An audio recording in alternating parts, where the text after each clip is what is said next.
você é lá. Tô indo na sua casa depois eu repetir, então. Primeiro tu tem que se apresentar lá. Não, Tá pegando as duas. Vocês não estão presentes. Se elas vierem pra cá, elas aparecem? Vocês duas, vem pra cá. Pede pra ela, de vermelho, Vem senta pra aqui. cá, por favor. Todo mundo aparece? Aí ela me ligou.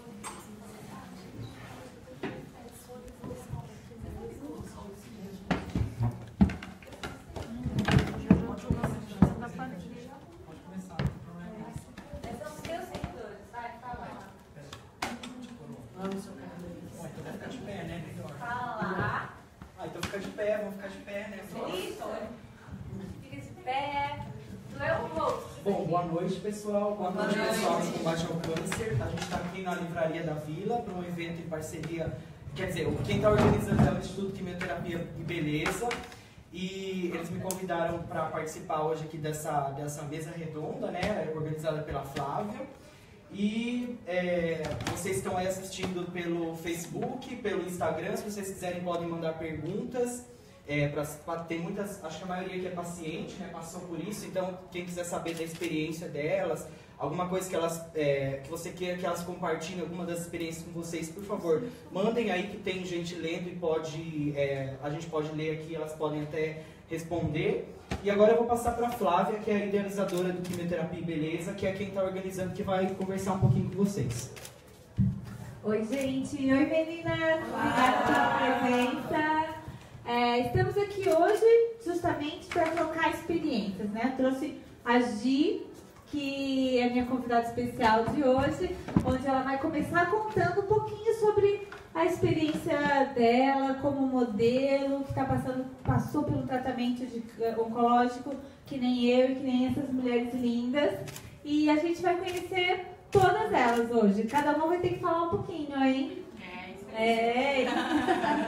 Então, eu sou Flávia Flores, com 35 anos eu fui diagnosticada com câncer de mama e a partir desse diagnóstico eu comecei a procurar na internet quais eram os artifícios de beleza que eu ia usar durante essa fase. Como é que eu arrumava um lenço, como é que usava uma peruca, maquiagem, que eram coisas que eu não achava na internet há 5 anos atrás. Faz 5 anos que eu fui diagnosticada.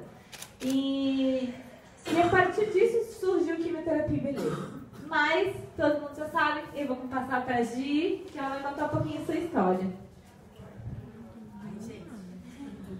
Oi, boa noite. Vou ficar sentadinha, acho que dá.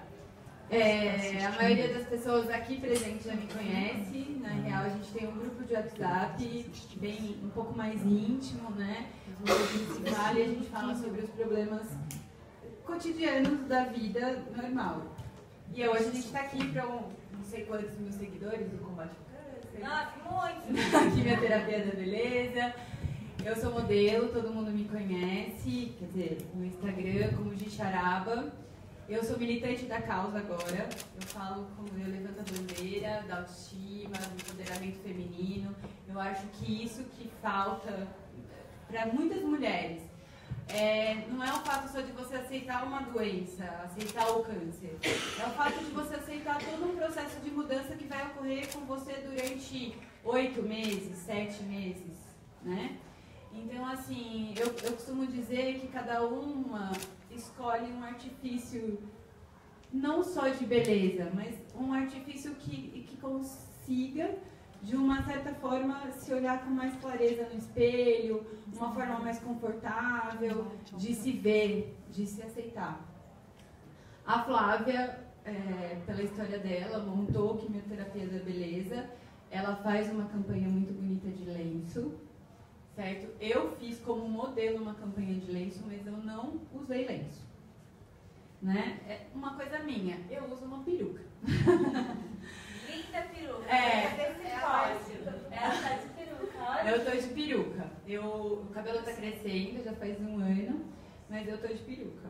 E eu uso bastante isso. Mas aqui, o interessante desse grupo, é principalmente da onde eu vim, né? O grupo que me acolheu, de uma certa forma, é que a gente foi unida pelo cabelo, praticamente. Eu fui introduzida no grupo pela Tori, que me falou, olha, é um cabeleireiro que montou o grupo e tal. E hoje é muito legal que o cabeleireiro não existe mais no grupo e a gente é amiga e a gente, mesmo assim, continuou, botou o grupo pra frente. Então, assim, cada uma tem um artifício de beleza, cada uma tem sua história. Eu tive câncer de mama com 30 anos. Há um ano eu estou em tratamento. Terminei faz um mês. Estou ótima, graças a Deus. Estou limpa. Chegou mais uma amiga do peito. Isso é ao vivo. É a Letelma. Isso. E eu estou aberta a perguntas. Eu acho que a maioria me conhece. Eu queria que o Carlinhos também falasse um pouco da história dele, porque, querendo ou não, ele foi acompanhante. Isso é muito importante, né? Porque aqui a gente tem uma espectadora, né? A gente tem um acompanhante, que, querendo ou não, um acompanhante nessa fase a gente sabe que é muito necessário. Todo mundo me perguntava do meu acompanhante, Carlinhos, eu não sou acompanhante, né? Eu vou passar a bola para você. Como que é ser acompanhante? Bom, então, para quem não conhece assim, o projeto Combate ao Câncer, eu criei ele em 2011, né? A minha mãe, ela teve mieloma múltiplo, ela foi diagnosticada com mieloma múltiplo, não é um câncer tão conhecido, aposto que a maioria aqui não ouviu falar, porque hoje em dia é aquilo, né? Todo mundo conhece câncer de mama e leucemia, são os cânceres mais famosos, né? Mas os outros, e linfoma hoje também. E os outros tipos de cânceres são mais esquecidos e até mesmo desconhecidos pela população e também pela classe médica. Então, a minha mãe, ela foi diagnosticada com mieloma. Em 2010, ela sentia muitas dores na coluna. Na época, ela sentia dores na região lombar da coluna. E sempre que ela ia ao médico, o médico falava assim, essas dores são de uma hérnia discal. Ela trabalhava de empregada doméstica na época. Então, ele falava, diminui o trabalho, você está fazendo muito esforço lá no trabalho, diminui esse excesso de esforço e isso vai melhorar as suas dores. E não foi isso que aconteceu. Mesmo ela diminuindo o esforço, as dores continuavam, até que um dia ela não conseguiu mais trabalhar, ficou acamada, chegou a tomar tramal, né, para dor, que é um opioide derivado da morfina, e não melhorou o quadro da dor. Assim, ela ficou uns 15 dias desse jeito, depois até que ela fez uma ressonância magnética e o neurologista falou, ela apanhou, ela sofreu um acidente, o que aconteceu? Porque ela está com a coluna dela está quebrada, ela está toda quebrada, a parte da coluna. Ninguém bateu nela? Não, não foi isso. Ela não tinha sofrido nenhum tipo de trauma que causasse aquelas fraturas. Aí ele falou, então ela vai agora para o hospital, ela vai ser internada no hospital universitário lá da nossa cidade, no caso de Bragança, e a gente vai fazer todos os exames para descobrir o que é isso. Eu não sei o que é, mas é grave, foi o que ele falou. E aí ela fez o que eles chamam de inventário ósseo, né, que é raio-x desde o osso do crânio até o ossinho do pé. E aí nesse inventário ósseo veio as famosas lesões de sal e pimenta, características do mieloma, que são buraquinhos em todos os ossos, desde o crânio até os pés. Então ela tinha esses buraquinhos, múltiplas fraturas na coluna lombar e na coluna torácica, além de algumas fraturas na costela. E por isso que ela estava sentindo tanta dor, não tinha melhora, mesmo com medicamentos fortes. E aí por último, fizeram uma biópsia de medula óssea e daí veio o diagnóstico confirmado que era mieloma múltiplo. O normal da nossa medula óssea são 4% de plasmócitos. Ela tinha 90% de plasmócito na medula, então a doença estava super avançada na época. E aí ela começou a fazer quimioterapia já assim, de emergência, e não podia na época fazer quimioterapia porque o mieloma, o que acontece é que, além de tudo isso que ele causa dessas fraturas, o mieloma, a célula do mieloma é uma célula que produz muito anticorpo. O anticorpo são as proteínas de defesa do nosso corpo, são elas que impedem que a gente pegue infecções virais, fúngicas, bacterianas, etc. São elas que estão ali protegendo o nosso corpo em relação a isso. Só que no caso do mieloma, o que acontece? A célula é muito esperta, ela fabrica esses anticorpos, mas eles não servem mais para defender a gente contra infecções. Esses anticorpos, eles atacam o próprio osso, eles fazem com que o osso se descalcifique, ou seja, o osso ele solta cálcio, esse cálcio cai na corrente sanguínea e com isso ela teve uma insuficiência renal aguda. Ela ficou com 90% do rim praticamente sem funcionar. Ela ficou só 10% do rim funcionava, e em questão disso, já para fazer a quimioterapia, já era muito arriscado, porque quem filtra os medicamentos, o sangue, tudo é o rim. Se o rim não estiver funcionando, como é que vai fazer? E ela teve que usar outros medicamentos que muitas das pacientes de câncer de mama usam, geralmente quando está em fase mais metastática, que é o clamidronato, né, o ácido zoledrônico também. São medicamentos próprios para quem tem metástase, para não deixar que o osso se descalcifique, tenha fraturas e tal. Então ela utilizou esse medicamento até que o osso, até que o rim dela se estabelecesse para que ela começasse a quimioterapia. E assim, sendo mais resumido, né, na história, ela fez muita quimioterapia, de março de 2010 até junho de 2010. Aí em junho ela foi fazer outra biópsia de 90% de plasmócito, tinha caído apenas para 80%. Então foi muita quimioterapia para pouca eficácia. E em junho ela começou a produzir uma tosse muito secretora, foi internada por conta disso, ela estava com uma pneumonia. No hospital teve um surto de bactéria multiresistente, a Cinetobacter resistente a carbapene, um antibiótico chamado carbapene. Ela pegou essa bactéria. No primeiro dia de internação ela estava bem, no segundo dia ela estava internada, no terceiro dia não nos deixaram entrar no quarto porque ela estava em coma induzido e entubada, né, pela boca. E ela ficou por 2 meses entubada no hospital, em coma induzido. No final desses 2 meses, e ela se alimentando por sonda, que o paciente mesmo entubado ele tem que se alimentar de alguma forma, né? E ela estava por sonda, e o paciente tem o reflexo da tosse. Ela tossiu e quando você provoca vômito, se você estiver deitado, em vez dele sair pela boca, obviamente o pulmão vai acabar aspirando. Ela teve uma broncoaspiração pulmonar, e isso acabou prejudicando ainda mais o quadro dela, que já era grave, agora ficou mais do que grave. E a bactéria que estava no pulmão caiu no sangue, então ela teve uma infecção generalizada seguida de um choque séptico no fim desses 2 meses.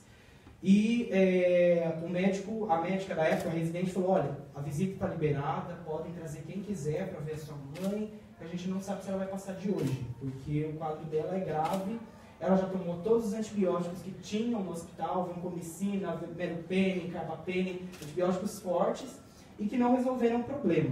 Mas, assim, é o que eu sempre costumo falar, né, para quem está desanimado. O quadro dela foi... A história dela toda foi um milagre atrás de outro, uma bênção atrás de outra, porque passar pelo que ela passou, ela ficou esses 2 meses na UTI, entubada e tal, tudo isso. O que ela não conseguiu melhorar em 2 meses, em poucos dias ela melhorou, ela foi tendo melhor o pulmão que estava todo colabado, que é quando a parede da frente gruda na parede de trás. O pulmão começou a abrir, começou de novo a entrar ar, ela estava respirando pelo pulmão, conseguindo entrar ar até o fim do pulmão. A fisioterapeuta falou: olha, eu não posso pedir outro raio-x para ela porque eu não sou médica, mas converse com a médica como quem não quer nada, para ver se ela pede um raio-x para ver como é que está o pulmão da sua mãe. Realmente, quando pediram, o pulmão dela já estava bem melhor. Aí quando ela saiu da UTI, ela saiu com escaras, né, que são aquelas feridas que a pessoa sai de ficar muito tempo deitada numa posição só, que ela ficou 2 meses deitada só de costas, sem virar de um lado, sem virar de outro. Então ela acabou tendo uma escara na cabeça, outra nas costas e uma enorme na região coxígea, que é perto do osso do cóccix. E na época eu tinha medo de sangue, morria de medo de sangue, não podia ver sangue porque eu passava mal. E não tinha quem fizesse. Assim, o tratamento da minha mãe foi todo pelo SUS, a gente nunca teve condições de pagar um plano de saúde, e a gente sabe que mesmo no plano, a gente vê muitos pacientes aí que enfrentam, que travam verdadeiras batalhas no plano para conseguir até um trastuzumab da vida, que é um anticorpo monoclonal, que hoje em dia está até incorporado no SUS para tratamento de câncer de mama HER2 positivo metastático, né? E...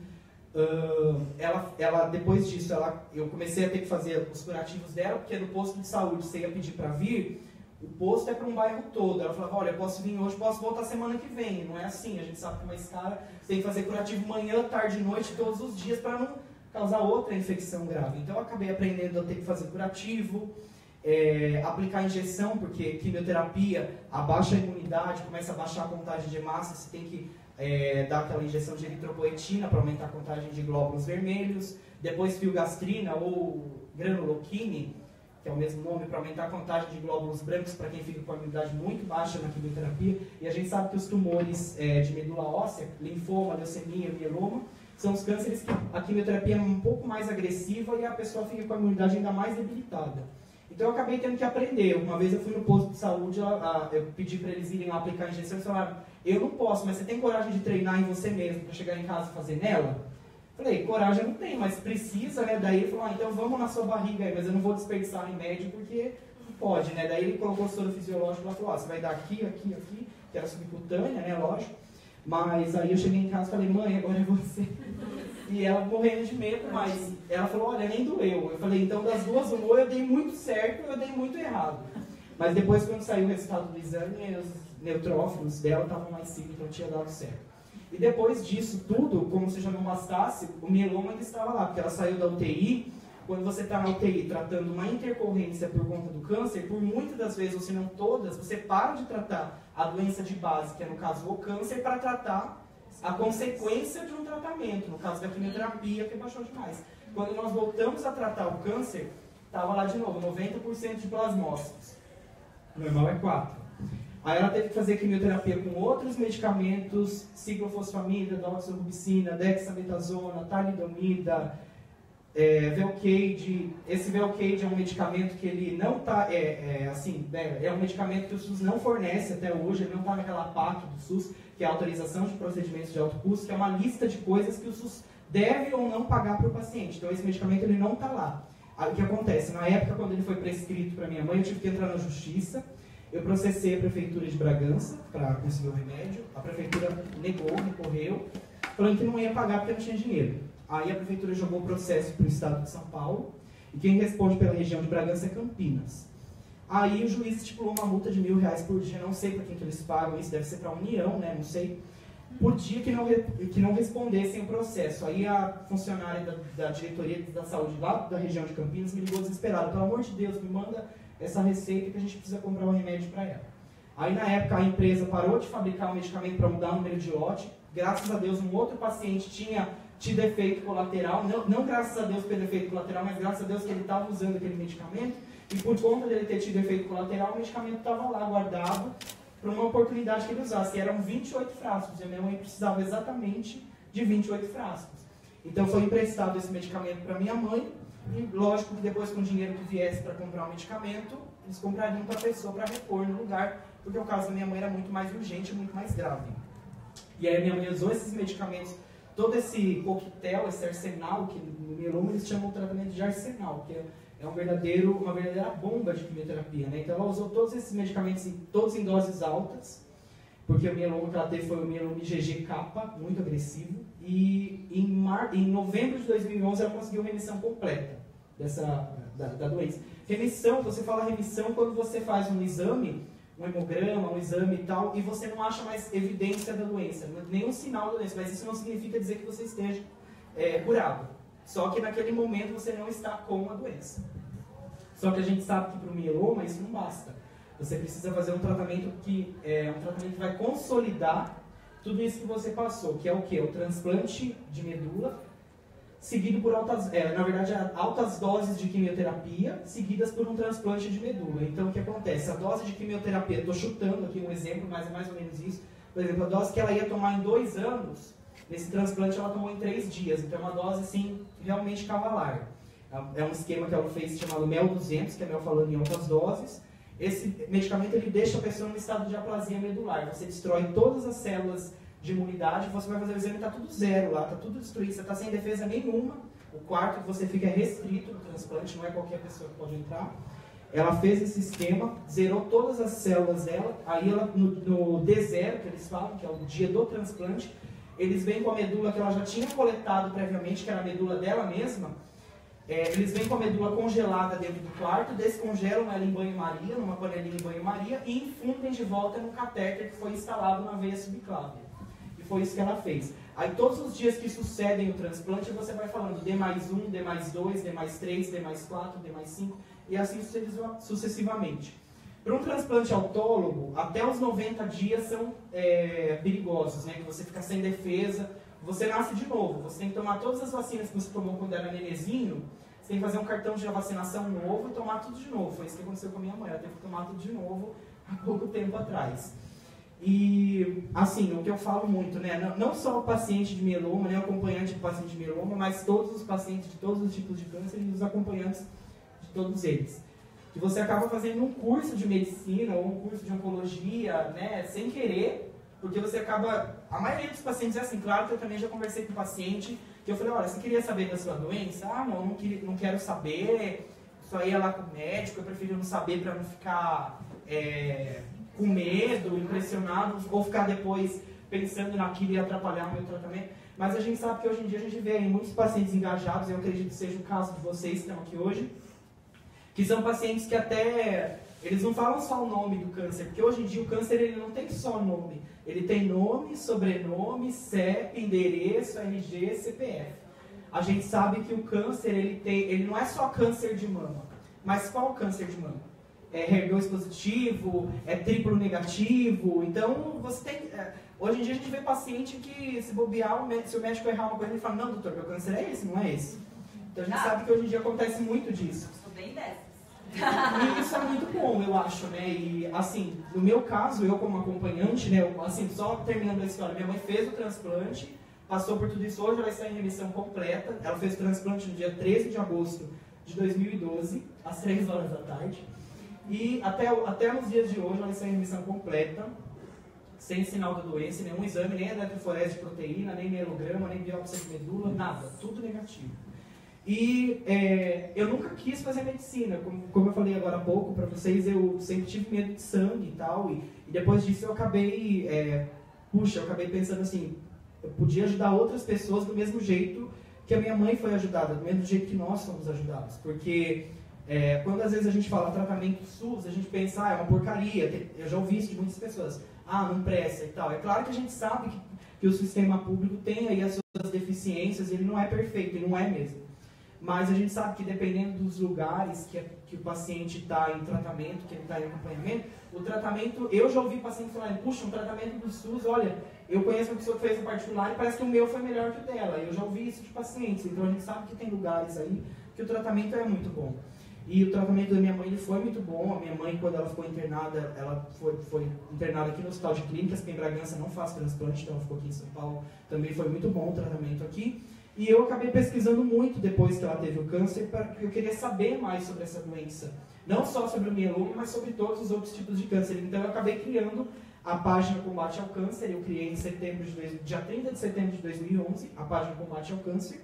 Na época era um perfil, eu lembro que eu compartilhei uma foto, que eu acho que vocês já devem ter visto em outras páginas, das princesas da Disney, lá careca, todas elas, né? Eu compartilhei essa foto, eu não sei o que aconteceu, eu compartilhei às 8 da manhã, quando eu fui olhar meio-dia, tinha tido tipo, mais de 20 mil compartilhamentos e era um perfil, então tinha mais de 5 mil pessoas que tinham adicionado. Aí eu não vencia ficar clicando lá no botão aceitar, confirmar, não sei como é que era lá na época. E aí, depois, o Facebook acabou convertendo, porque você não pode ter um perfil com um nome que não é de uma pessoa. Então, ele acabou convertendo lá para a página, né, que é o certo. E aí, hoje, a página tem 2 milhões, quase 2 milhões e meio. Na época, a página chamava já Combate ao Câncer, mas eu só postava sobre mieloma múltiplo, porque eu sempre brincava, mieloma é meu inimigo mortal. Eu quero ser oncohematologista, para tratar mieloma, porque eu quero comprar a briga de outras pacientes do mesmo jeito que trataram a minha mãe. Então eu só postava de mieloma, até que um dia eu comecei a receber bronca de pacientes no inbox e nos comentários. Pô, a página chama Combate ao Câncer, não Combate ao Mieloma. Cadê o câncer de mama? Cadê o câncer de pulmão? Cadê o câncer de intestino, de estômago? Né? Aí eu acabei, não, então vamos fazer certo, né? Vamos começar a pesquisar aí. É claro que a gente não põe nada de informação da cabeça, né, achismo, que a gente sabe que não é assim que a medicina funciona. A gente coloca a informação de qualidade, né? Depois eu acabei conhecendo a Flávia, né, Flavinha? E aí a gente começou a se esbarrar em todo o congresso, aí a gente começou a se esbarrar. E, assim, eu acho importante, você acabou me perguntando uma coisa, eu já acabei respondendo tudo, né?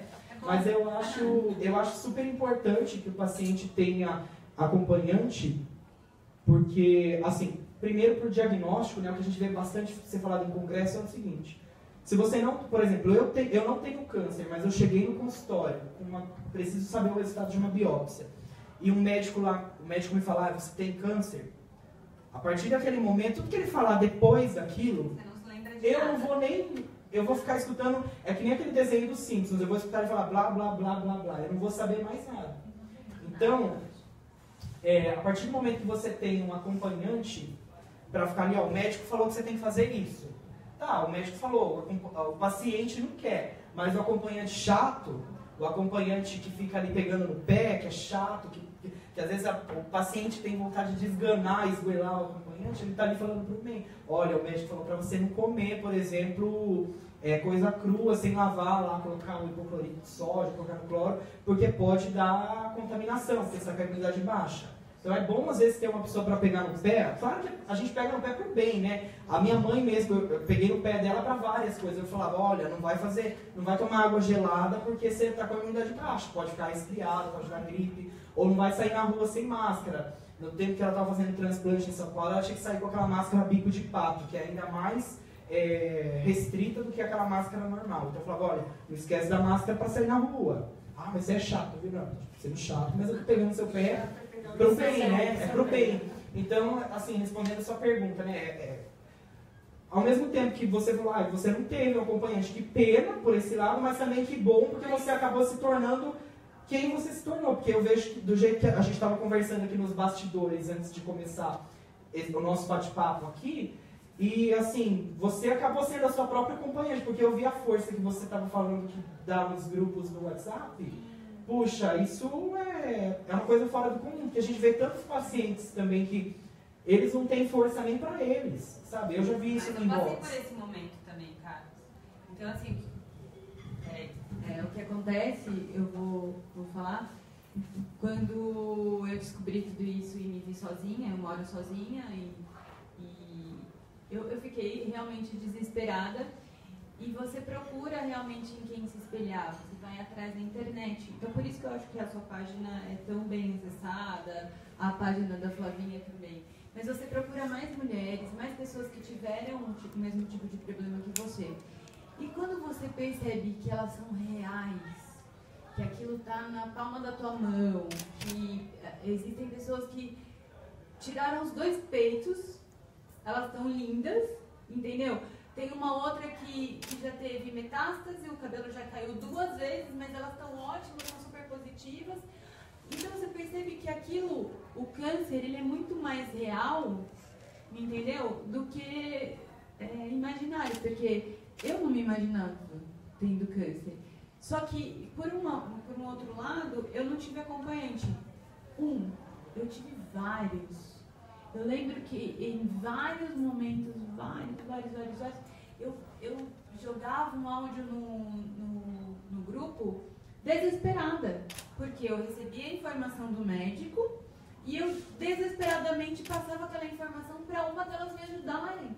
E me ajudava, sabe? Então, assim, por isso que eu falo da importância de um grupo de autoajuda, nem que seja na sua mão, pelo WhatsApp, ou que seja pela internet, ou que seja via direct, pessoal, ou pessoal, mas a importância daquilo é um grupo de mulheres, entendeu? Que mais de 100 do país inteiro que estavam ouvindo uma menina chorar desesperadamente sem saber o que fazer. Mas sempre alguém respondia, independente se tinha solução para mim ou não, porque elas também não podiam fazer nada na hora. O máximo que elas podiam era me acolher.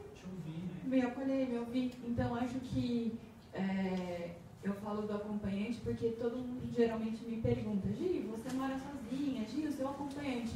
Aí eu falo, não, realmente eu não tive um acompanhante full time, o tempo inteiro, mas eu tive vários. Né? E hoje você é acompanhante de tantas outras, hoje, né? E aí hoje eu sou militante da causa, então realmente eu vou lá, eu apoio, eu tento botar pra cima. Eu tava falando com a Flávia que ninguém compra, tipo, derrota, então todo mundo hoje quer realmente um Highlander, né? Quer que você enfrente tudo, com a cara e com a coragem, e de repente você se pega nervosa por conta de uma pele na unha. Pra quem já perdeu o cabelo, pra quem já tirou o peito, pra quem inflamou o braço. Então, você vê que você percebe que realmente, não que o seu problema é menor, mas que realmente você consegue dividir e somar, né? Então, assim, eu vou pegando aí do gancho, o meu grupo, o acompanhante está quase todo aqui. Mas assim, ó, eu vou falar que eu sou uma pessoa jovem. A Daisy é uma pessoa jovem. A Glorinha, gente, é enfermeira, sabe assim? Então, quer dizer, cada uma tem uma história. Eu acho que é legal cada uma falar, você não acha? Claro, eu quero que Flavinha, assim, meio rapidinho, mas cada uma falando. Ó, a Ana Beatriz está dizendo aqui que o grupo Borboletas é demais. Então, olha aí, a Bia! Bia, beijo! Só para lembrar que eu sou uma paciente do SUS também. Eu tive um acompanhamento sensacional, eu tenho um acompanhamento sensacional. Eu sou a chata. Eu vou atrás, eu pentelho, eu quero o melhor, eu vou buscar o que é melhor para mim dentro daquilo que eu posso, dentro daquilo que o SUS pode me oferecer. Então, assim, com a graça de Deus, com a ajuda e a minha força de vontade, porque não adianta nada você ter ajuda de fora e você mesmo não ir atrás, não é? Então, assim, eu fui lá, dei minha cara para bater e eu fui pelo procedimento normal e natural. Fui numa UBS, todo mundo me pergunta isso, então agora é a hora. Eu fui numa UBS, passei no médico da UBS, lutei pelos meus exames, tá difícil, tive que pagar a princípio, porque você precisa comprovar que você tem câncer, para depois você ter um tratamento. Então, hoje em dia, a gente tem muita lei, mas é uma coisa mais demorada para a gente falar. Ainda não funciona, né? É só um papel. Então, assim, é uma coisa mais democrática, né? A gente vai falar de política, a gente vai falar de lei, mas já que está um papo gostoso, eu vou deixar minhas amigas se apresentarem. Só um PS. A Renata acabou de fazer a cirurgia, gente. Faz o quê, Renata? 10 dias que ela fez a cirurgia. Ela tirou o dedo hoje. A meia hora. Vou deixar ela falar um pouquinho. Peraí. Fala, Rê. Sem vergonha. Oi, gente. Eu me chamo Renata, eu sou dentista, eu moro no interior, exatamente 500 quilômetros daqui, em Penápolis. E eu fiz basicamente todo o meu tratamento. Eu comecei meu tratamento, descobri meu câncer de mama. Em janeiro eu tive a suspeita porque eu percebi um nódulo. E aí comecei a correr atrás, e aí o médico falou que eu precisava fazer uma biópsia. E naquela hora, como meu médico era meu médico há muito tempo, eu percebi na cara dele que a notícia não era boa. E já comecei a trabalhar isso na minha cabeça, e se eu tiver com câncer realmente, isso demorou uma semana só, porque eu sou muito apavorada, eu sou muito ansiosa, e eu briguei com todo mundo que eu podia, assim, não, é 20 dias pelo convênio. Não, como assim 20 dias? Né? Então, assim... outro caso, pelo convênio. Pelo convênio que eu fiz, não foi pelo SUS. Mas eu briguei, e tudo que eu podia, não, eu quero. Então, realmente, o resultado veio muito rápido. Até por eu morar numa cidade pequena e conhecer todos os médicos, aquele jeitinho que a gente sabe que é diferente de uma cidade grande. Mas no desespero, eu acabei vindo para São Paulo, né? E hoje eu estou aqui, primeiro eu comecei com quimioterapia, fiz toda a quimioterapia lá no interior, e aí vim para São Paulo para fazer a cirurgia. Faz 10 dias que eu estou aqui, estou indo embora amanhã. E assim, você ter um diagnóstico de câncer é muito difícil, Primeira coisa que vem na sua cabeça realmente é morte, eu vou morrer. Eu acho que todo mundo que está aqui pensou isso. Mas não, a gente não vai morrer.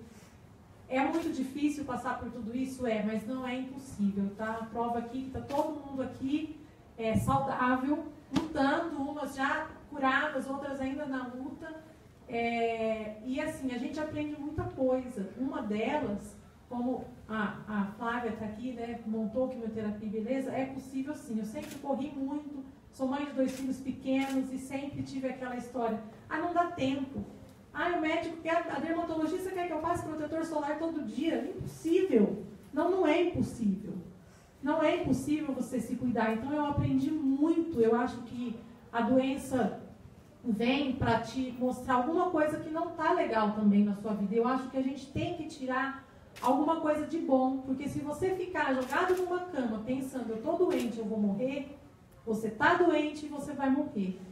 E se você pensar, não, isso é uma batalha e eu vou vencer essa batalha e a gente vai buscar. Eu tive amigas que falaram, se fosse eu já tinha morrido.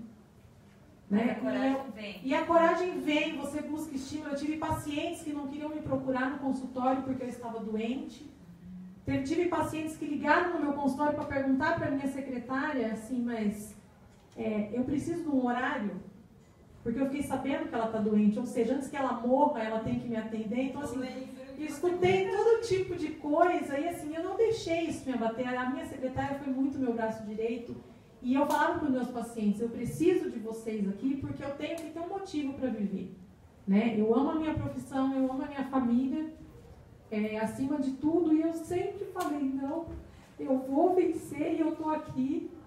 O resultado da minha biópsia já saiu e eu não tenho mais o câncer, eu só tenho que terminar o meu protocolo de tratamento, que é fazer a radioterapia. Então, assim, e hoje eu estou aqui, eu usei peruca muito mais por causa dos meus filhos e eu descobri que eles não se importam nem um pouquinho com a minha careca. Então, agora em outubro, eu tirei a peruca, pintei o meu cabelo de cor-de-rosa e eu acho assim, eu aprendi muito. Eu falava, nossa, eu gostaria tanto de acordar cedo e ter tempo para me maquiar. E hoje eu não saio de casa sem maquiagem, porque eu não admiti as pessoas olharem para mim e falar, nossa, ela está doente, coitadinha dela. Não. Então, assim, foram poucas pessoas que me viram sem maquiagem, sem cabelo, durante toda essa batalha. E eu não deixei de cumprir nenhum evento social com os meus filhos, mesmo às vezes com o estômago embrulhando de uma quimioterapia vermelha, que quem passou por isso sabe que não é fácil. Eu me entupia de remédio, eu estava lá e eu falava a todo mundo, você quer ir? Não, eu quero água, eu só quero água. Então, assim, eu sempre participei de tudo, no salto, na rasteirinha, de uniforme do consultório, com vestido social, porque eu sempre pensei assim, eu não vou deixar essa doença tomar conta da minha vida. Ela vai passar pela minha vida como uma sombra, né? E depois ela vai acabar, e é o que eu falo às vezes para todo mundo do grupo. Daqui a um tempo a gente vai só se lembrar com uma vaga lembrança e a gente ainda vai dar muita risada disso. Então eu acho super importante, eu estou aqui, estou super feliz de estar aqui, conseguir participar com vocês de alguma coisa, porque eu acho que é um grupo fantástico, que me ajudou muito. Sempre tem alguém ali na hora que vai te socorrer. Pode ser às 6 da manhã, pode ser às 1 da manhã, alguém vai te falar alguma coisa legal e você vai se identificar com aquela pessoa e falar, poxa, ela está passando por isso, ou ela já passou, então assim, ela sobreviveu, eu vou sobreviver também, né? É muito importante, eu acho assim, que a mulher não pode se abater, a gente tem que se cuidar sim, né? É importante para passar para as outras pessoas, até para os nossos acompanhantes. Eu acho que, eu falo isso, o meu esposo sempre foi meu acompanhante e ele sofreu muito mais do que eu, de me ver sofrendo. Então, muitas vezes, eu escondi o meu sofrimento para não deixar ele sofrer, né? Mas, graças a Deus, ele sempre esteve ao meu lado. Eu tive esse privilégio, eu falo, de ter uma família toda ao meu lado, me ajudando com os meus filhos, né? Ele está hoje com os meninos lá no interior e a minha irmã veio para me buscar.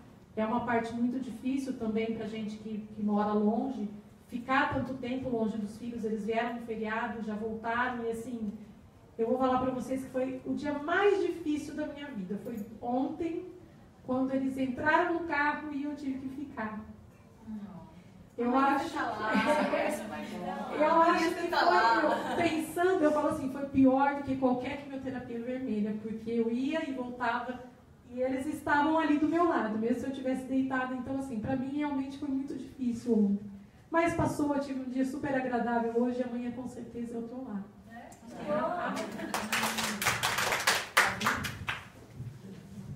Muito legal, vocês vai falar agora com a Sil, que ela gostaria muito de contar a sua história também. Oi, gente, tudo bem? Estou muito feliz de poder estar aqui. Meu nome é Silvana Zugaib, eu sou de Mogi das Cruzes, aqui 50 quilômetros de São Paulo. E a minha história é assim, eu tenho 53 anos, sou casada há 19 anos, final deste ano agora, 20 anos de casado, 23 anos que eu estou com meu marido, e nós tentamos por um tempo ter filhos. Os primeiros 3 anos de casamento a gente não queria, vamos, né, atrás da nossa casa própria, vamos viajar, vamos aproveitar, curtir. E aí quando nós achamos que era a hora, né, acho que aí Deus olhou assim e falou assim, deixa ela achar que é a hora dela, né? E tentamos, não deu certo. Aí falamos, bom, não é para ser, né? Não é para eu ser mãe. Né? Tanta gente que tem aí, são só o casal, e deixamos por isso mesmo. E fomos viver a vida, e trabalhar, e fazer as coisas. E aí, quando passou quase mais de 10 anos aí do casamento, nós pensamos assim, eu pensei assim, bom, tá faltando alguma coisa, né? Porque a gente corre, para que a gente corre tanto? Por que eu corro tanto? Por que eu faço, desfaço dentro do trabalho e tal? E vou deixar para quem esse legado todo, né? E aí vamos pensar na possibilidade agora, porque nós tentamos engravidar e não deu certo, eu tive endometriose, enfim. E aí eu resolvi assumir a questão da gravidez, de ser mãe, na verdade, por conta de uma adoção. Né? E aí nós entramos na fila da adoção. Quando eu resolvi ser mãe, eu tinha 48 anos de idade, quando nós entramos no Cadastro Nacional de Adoção. Tinha 48 anos de idade. Como nós queríamos bebê, o fórum falou, olha, de 3 a 5 anos, né, a espera. Então, e realmente foram 3 anos de espera. E depois de 3 anos de espera, eu com 51 anos de idade, Maria Vitória chegou com 1 mês e meio, né? Chegou com 1 mês e meio. Então, assim, completou, né? Aquele quebra-cabeça ali, que, né, da vida, você fazendo ali, você profissional, você filha e cuidando dos pais, já de idade, tal. Mas faltava alguma coisa, alguma peça, né? Que a gente tentava encaixar numa viagem, com trabalho, com isso, com aquilo, e não dava certo. Por quê? Porque era o filho que estava faltando ali, né? E quando ela chegou, efetivamente completou ali o quebra-cabeça, né? E aí, beleza, nossa, a Maria Vitória chegou, e vamos aprender a ser mãe, a dar banho, e fazer mamadeira, aquela coisa toda. E ela ficou ali 1 ano e meio, fizemos a festa de 1 ano, maravilha. Quando ela estava com 1 ano e meio, eu, por conta dos exames que tanto falam, né, que eu e a gente fomos tomar um café agora há pouco, até a Flavinha chegar e tal, tanto que se fala exames preventivos. Não são exames preventivos. Você não se previne de um câncer, né? Você faz exames para diagnosticar precocemente, não é? Diagnosticar precocemente. No que você tem o diagnóstico precoce, você vai correr atrás, vai ter uma sobrevida, vai ter um diagnóstico precoce ali, você vai conseguir ter a cura, né? Câncer de mama, a gente sabe, diagnosticar precocemente, mais de 90% de chance de cura e tudo mais, não é? Eu fui fazer os exames anuais que a gente costuma fazer, ultrassom de mama, mamografia, e aí na mamografia, no ultrassom de mama, apareceu 2 nódulos, que na verdade foi dado classe 3, PIRADS 3, não sugestivo, de maligno, nada, mas a mamografia, apesar de classe 3, a mamografia, o laudo sugeria que eu repetisse em 6 meses. Nós sabemos que ela é anual, não é? Toda mamografia é anual, pelo menos enquanto não se diagnostica nada, não é verdade? E aí ali me acendeu uma luzinha, falei, bom, mas estavam pedindo para repetir em 6 meses, alguma coisa foi visto de errado, apesar de ter dado classe 3. Aí eu mudei de médico, porque eu não gostei, né? Na verdade, o meu médico ali falou, então daqui 6 meses a gente repete, e a luzinha amarela ali piscando, eu falei, não. E aí, coisas do Facebook, né? A minha médica de anos atrás, uma mastologista, que eu já tinha tirado um fibroadenoma benigno da mama esquerda, ela me chamou no Facebook, me solicitou ali amizade e tal. Eu falei, nossa, doutora Marli, você aqui é você mesmo, você continua. Aí eu voltei a ter um convênio que na época eu não tinha, enfim. Aí falei para ela, posso levar os exames aí? Pode. Levei, ela falou, Silvana, tudo bem, mamografia é o exame ouro, né? Mas vamos pedir uma ressonância. Mas não faça na sua cidade, venha para São Paulo fazer. aquela coisa, né? Cidade pequena e tal, às vezes restrições, aparelhos, aquela coisa toda. Apesar de Mogi não ser tão pequena, mais de 400 mil habitantes, mas fica a desejar em muitas coisas, né? Em São Paulo a gente sabe que é fantástico, né? E aí ela falou, faça em tal lugar, aí eu, em São Paulo, eu vim, fiz, aí já em 6 meses deu uma diferença, que obviamente, na verdade, o laudo lá de classe 3 não era classe 3, porque em 6 meses, mudar de classe 3 para classe 4, né? Estranho, né? Mas enfim, aí deu classe 4, já sugestivo de maligno, pedindo para fazer biópsia, enfim, aí ela já me encaminhou para o Alceu Camargo, e foi lá que eu fiz a biópsia, aí deu os 2 nódulos, que teoricamente tinham dado classe 3, eles eram malignos, invasivos, um câncer invasivo, na mama direita, e aí o que acontece? Parece que você está caminhando, seguindo a sua vida, fazendo tudo, né, o seu trabalho e tudo mais, tal, você ali com a sua filha, a bênção que chegou, parece que você leva uma bolada nas costas, ou que te dá uma rasteira, e você cai desnorteado, meu Deus, o que é isso? Mas estava bem até agora, né? Quando o médico dá o seu laudo, né, lê ali a biópsia, foi o que foi falado aqui, parece que você só ouve o que ele está falando assim, você está com câncer, você está com câncer, você está com câncer. Meu marido, ao meu lado, meu companheiro, sempre foi, 99% das quimioterapias foi ele que veio comigo, e ele que estava ali do meu lado, eu só me lembro de começar a chorar, e ele segurando a minha mão, e o médico falando, e depois ele me reportou tudo, né? Porque entrava e eu não filtrava nada. Eu só me lembro que quem veio na minha cabeça de imediato? Maria Vitória, né? Maria Vitória. 1 ano e meio. Meu Deus, e agora? A única coisa que eu me lembro claramente do médico falar, sua vida vai parar nos próximos 2 anos. Mas peraí, como que minha vida vai parar nos próximos 2 anos? Maria Vitória tem. Não, ele falou. Aí quando ele percebeu que eu parei e fiquei olhando para a cara dele, assim, inerte, aí eu me lembro que aí ele pegou e falou assim, não é que vai parar, né? Você vai ter que pensar em você, que não sei o quê, porque ele deu uma mudada, né?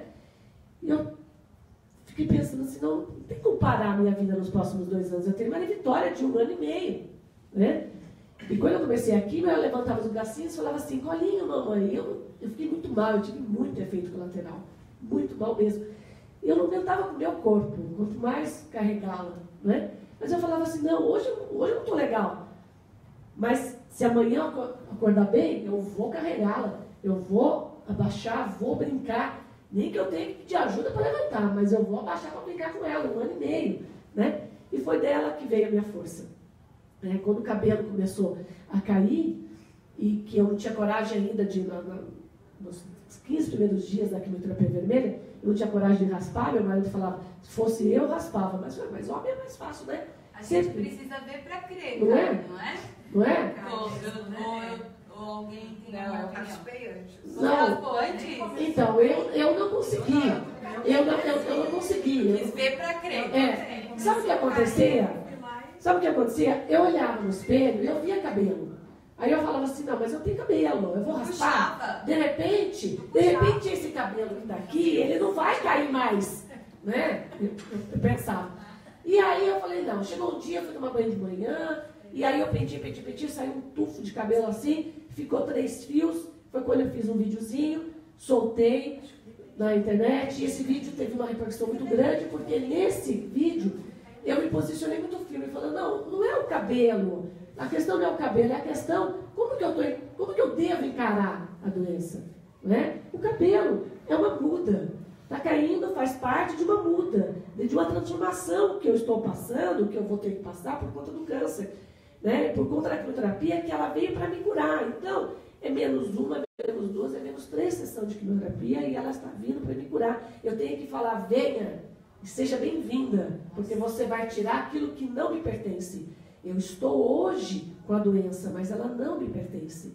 Entendeu? Então, esse vídeo teve uma repercussão muito grande, a ponto de depois eu ter a ideia de criar a página CA Talks, falando sobre câncer, onde a gente compartilha histórias de mulheres e homens que passaram ou passam pela doença, falando como que essas pessoas puderam tirar força, e tiraram força de onde, né, para superar a doença. E é muito legal, que eu estava falando com a Gi, falando com o Carlos, muito legal a gente ouvir, né, pessoas falando assim, eu joguei lá na internet e veio um vídeo seu, e poxa vida, eu me identifiquei, e vi como que você teve força para superar a doença, e eu estou passando por isso, eu estava tão deprimida, e você me deu ânimo.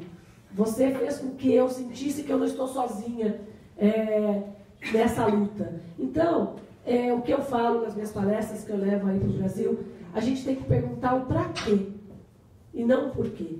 Quando a gente pergunta o porquê, a gente está querendo achar um culpado, a gente está querendo olhar, está olhando para trás, procurando realmente um culpado ou se culpando. O que eu fiz, o que eu deixei de fazer? E quando a gente pergunta para quê, a gente olha para frente, para o futuro, achando um significado, um propósito. Silvana, há um propósito, há um significado em ter câncer? Sim. Eu brinco falando assim, primeira coisa é que você fica com uma pele maravilhosa, né? Porque dá uma renovada celular ali, né? Segundo, assim, eu tinha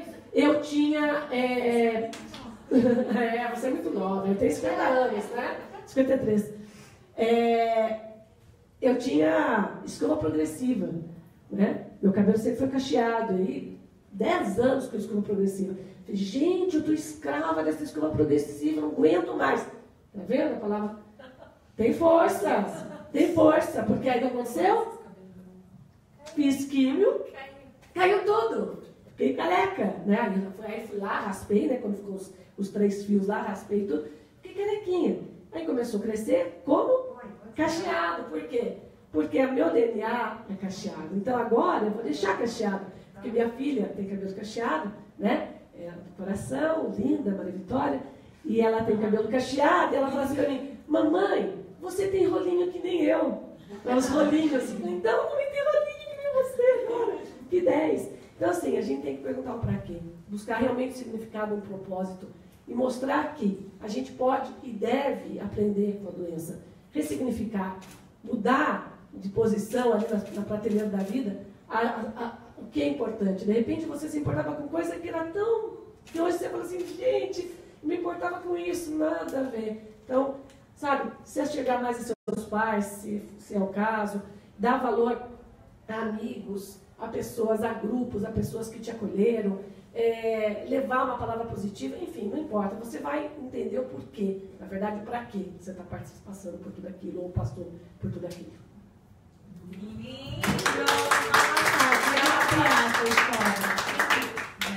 Uma fase...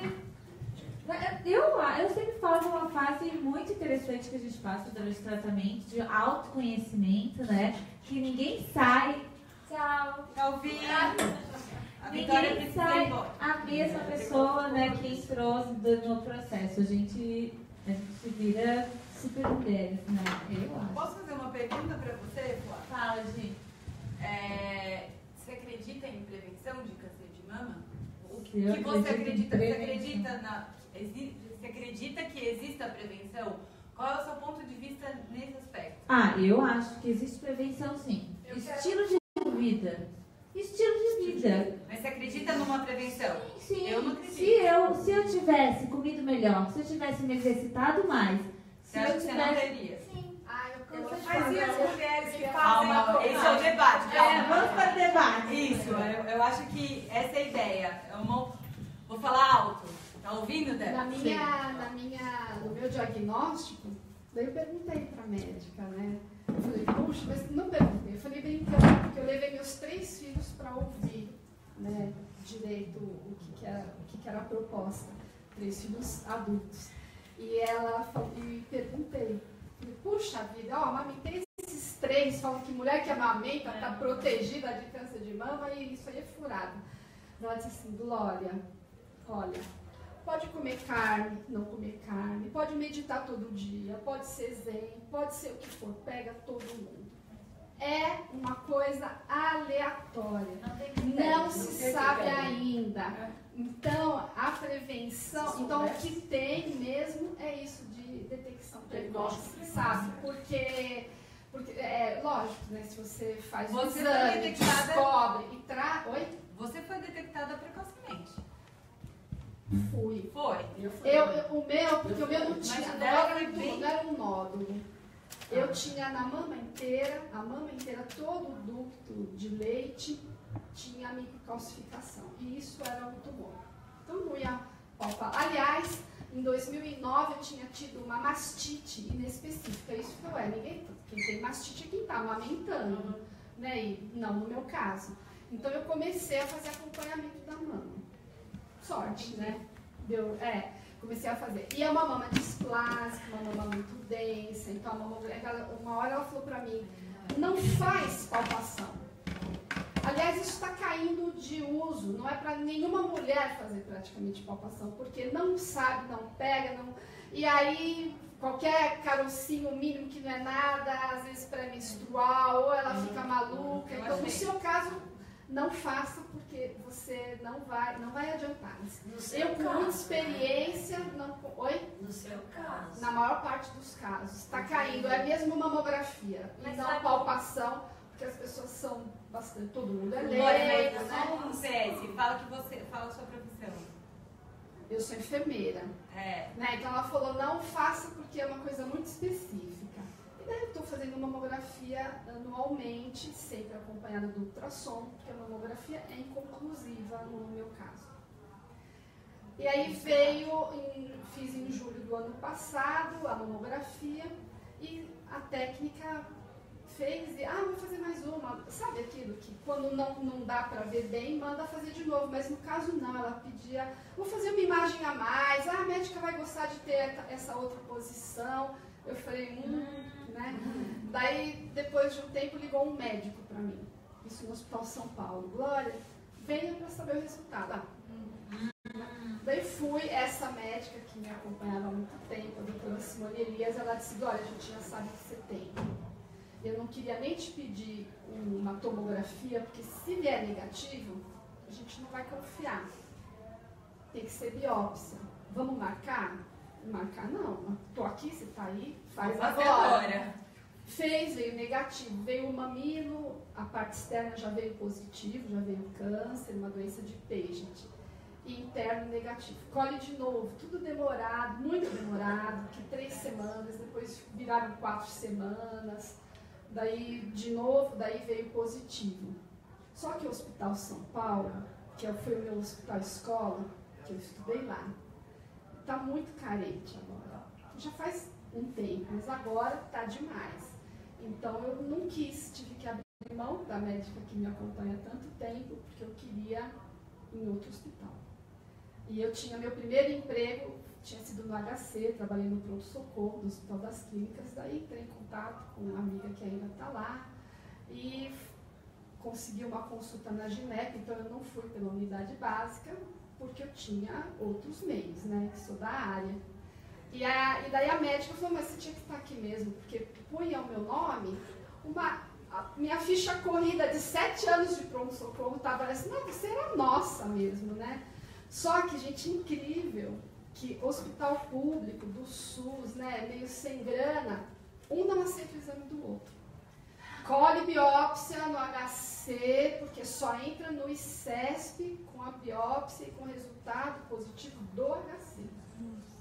Então, mamografia de novo, biópsia de novo, eu fiz, né, porque todo aquele tempo de demora.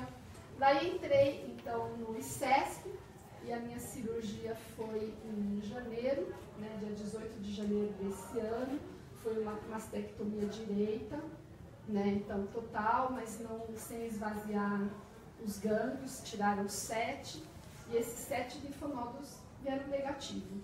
Então, na verdade, o meu tratamento acabou ali na cirurgia. Porque uma prima que tinha, a mulher dela teve câncer de mama e a pior parte para as duas foi enfrentar a queda de cabelo. Então eu fui lá e cortei o cabelo do fiz quimioterapia. Mas ela não fez Todo mundo que me conheceu, eu fiz quimioterapia. Então meu cabelo agora tá grande, mas em outubro do ano passado, né, eu tava sem cabelo.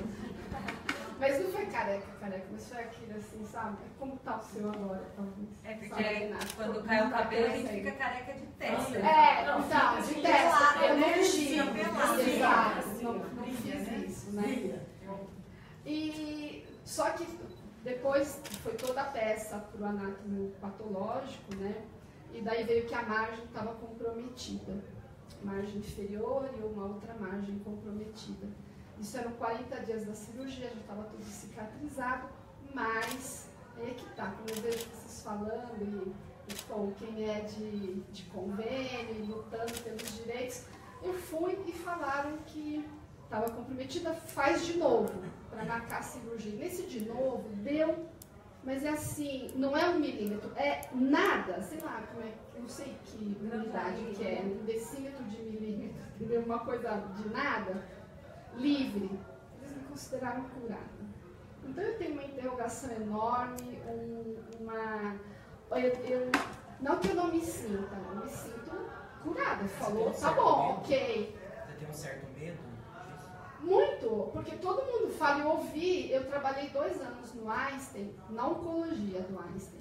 E trabalhei 1 ano, saí do Einstein para ir para o AC Camargo, trabalhei 1 ano no AC Camargo, né, na pelvis. Então, margem cirúrgica é o que a gente escuta direto no câncer. E o meu, com a margem tão comprometida, assim, tão próxima, enfim, falaram que eu estou curada, não tenho o que fazer, não estou fazendo nada, eu sou repositivo, porém, daí levei para minha médica lá do Hospital São Paulo, ela me aceitou, assim, dar uma olhada, porque você sabe que para cirurgião, o filé é operar, né? Mas a gente já fez amizade, então ela olhou e disse que dá para confiar, que realmente não tem hormônio, não tem porquê no meu caso, enfim. Daí foi as coisas legais, é que eu fui num médico, eu sou fora assim da regra, porque eu não confio na medicina tradicional 100%, nem 90%, confio menos, muito menos. Então eu vou para a medicina alternativa. Então fui, busquei, mudei minha dieta por minha conta, que eu não vou falar porque não é uma indicação, porque todo mundo fala que está errado, mas eu fiz. Cada um tem uma. Fiz isso de dieta, fui no médico, fiz enema, vocês sabem o que é? Enema é lavagem intestinal. Então eu vi, tem uma terapia lá da terapia Gerson, um alemão, que faz. Ele indica fazer essa lavagem intestinal com café orgânico, faz um café orgânico, né? Injeta e depois elimina.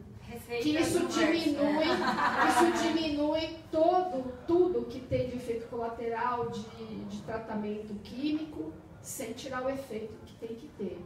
Então eu comecei a fazer isso, fiz várias coisas, né? O suco lá, XPTO, fiz também, enfim. Agora, o que eu fiz e que eu estou até ansiosa com o horário é porque ele falou, Glória, o que você faz de legal na sua vida? Você criou esses filhos lindos, não sei o quê, e que mais? O que você gosta de fazer? Com amigas, viagem? Eu falei, sou meio restrita nisso, né? Faz alguma coisa. O que você gosta de fazer? Eu gosto de dançar. E de lá pra cá. Então, de 1 ano pra cá, que eu comecei em julho do ano passado, eu comecei a dançar nos bailinhos de terceira idade, que tem aqui no pedaço de São Paulo. Então eu vou dançar na segunda, na quarta, na quinta. Fui nesse sábado, nunca vou sábado, mas um amigo chamou, eu fui no sábado. E é dança de salão, amo. Inclusive, olha, gente, foi uma baita fisioterapia. No ICESP demora para indicar o fisiatra, para depois ir a fisioterapia, demorado, né? E, enfim, com a dança, a gente não pode dançar. Eu cheguei a dançar, deu 1 mês, uma semana antes de 1 mês da cirurgia, eu já fui dançar, daí eu falava pro pessoal que eu já tinha feito amizade, olha, só não me roda, não posso erguer esse braço. Às vezes a pessoa esquece, vai levantar, não, esse braço não posso. Esse eu não posso levantar agora.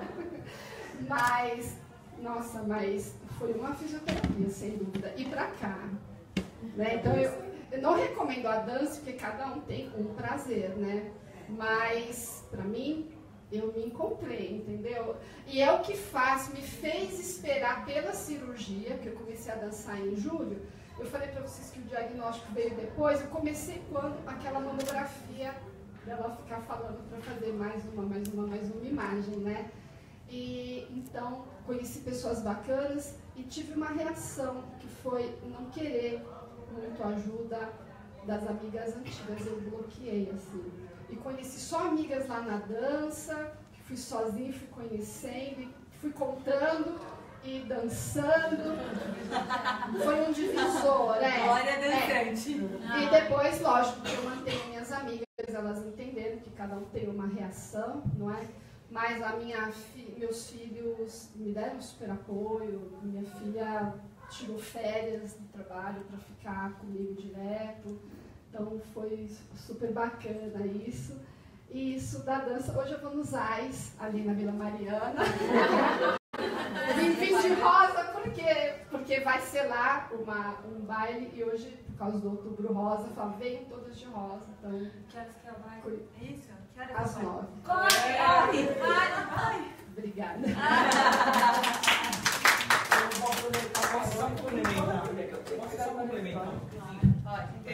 Só complementar uma coisinha que você falou do autoexame, que hoje em dia o que eles recomendam é que a pessoa realmente não faça, não é que não faça, tipo assim, o autoexame ele é para você conhecer o seu corpo, conhecer a anatomia normal das mamas, a saúde das mamas, mas ele não é um exame assim só com finalidade diagnóstica. Você não pode só confiar no autoexame e deixar a mamografia de lado, lançar a mão desse recurso da mamografia por causa do autoexame. E uma outra coisa que eu acho interessante reforçar, e só vou fazer uma pergunta que eu quero que vocês levantem a mão até. Vocês acham quem acha que a maioria dos cânceres é genético, de origem genética, assim, familiar, levanta a mão. Bom, pelo menos todo mundo está informado. Sim, na verdade o que acontece? Segundo a literatura, eu não estou aqui para contestar a opinião de ninguém, como a gente falou, cada um tem a sua opinião, e essa nem é a minha, é o que dizem os livros aí, as estatísticas e tal.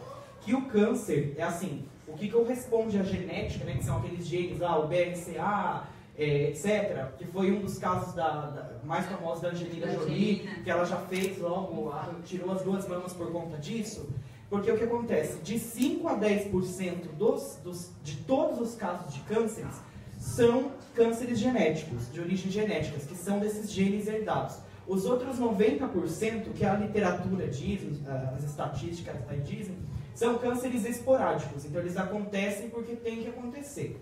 Mas o que... mais a gente vive, né? Exatamente, são o que doenças, acontece... Conforme a gente vive mais tempo e está acontecendo isso, apesar que acontece por conta disso, tal, mas mais chance de ter mutação. O que acontece é que por conta do avanço da medicina, por exemplo, em vacina, antigamente morria-se de tuberculose, morria-se dessas doenças que hoje tem vacinas, morria de hepatite, então as pessoas viviam menos. Então não dava tempo das pessoas também viverem o suficiente para desenvolverem um câncer lá na velhice, na maioridade delas, né, depois dos 60 anos. Então o que acontece é que com hoje o advento das vacinas, de todo esse avanço da medicina, o que acontece é que as pessoas vivem mais, por conta das pessoas viverem mais, o corpo vai envelhecendo, as células vão envelhecendo, a gente tem mecanismos, dentro das nossas células a gente tem um mecanismo fantástico de reparo. Então as nossas células, elas têm capacidade todos os dias de eliminarem algum potencial erro no DNA, alguma potencial célula que possa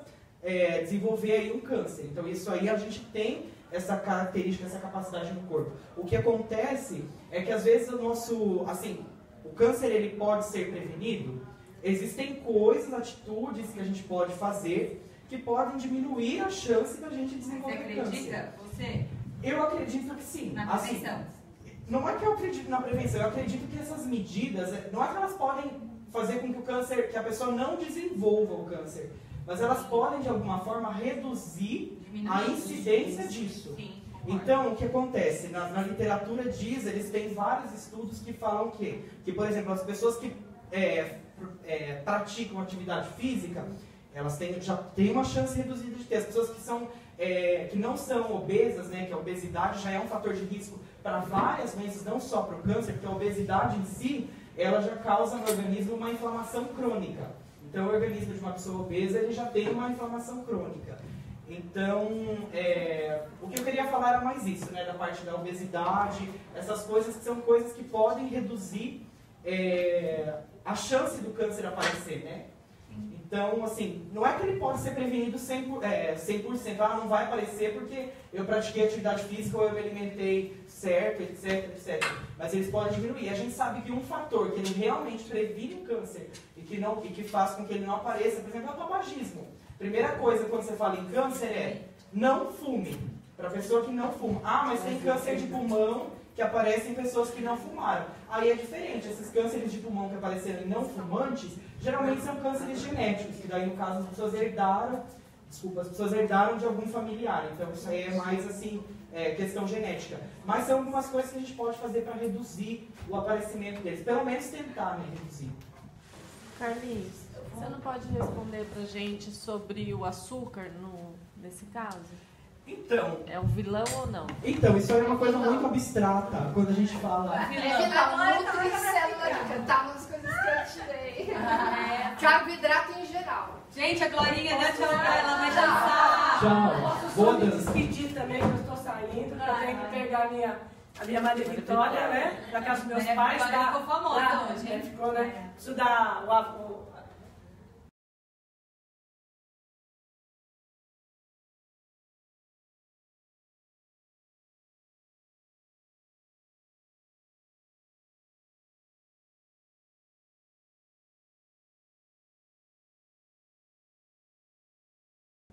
como a gente vai reagir diante das coisas, né? Então, é um grupo extremamente poderoso, que ajuda as pessoas, que se posicionam. Então, só desejo boa sorte para todo mundo.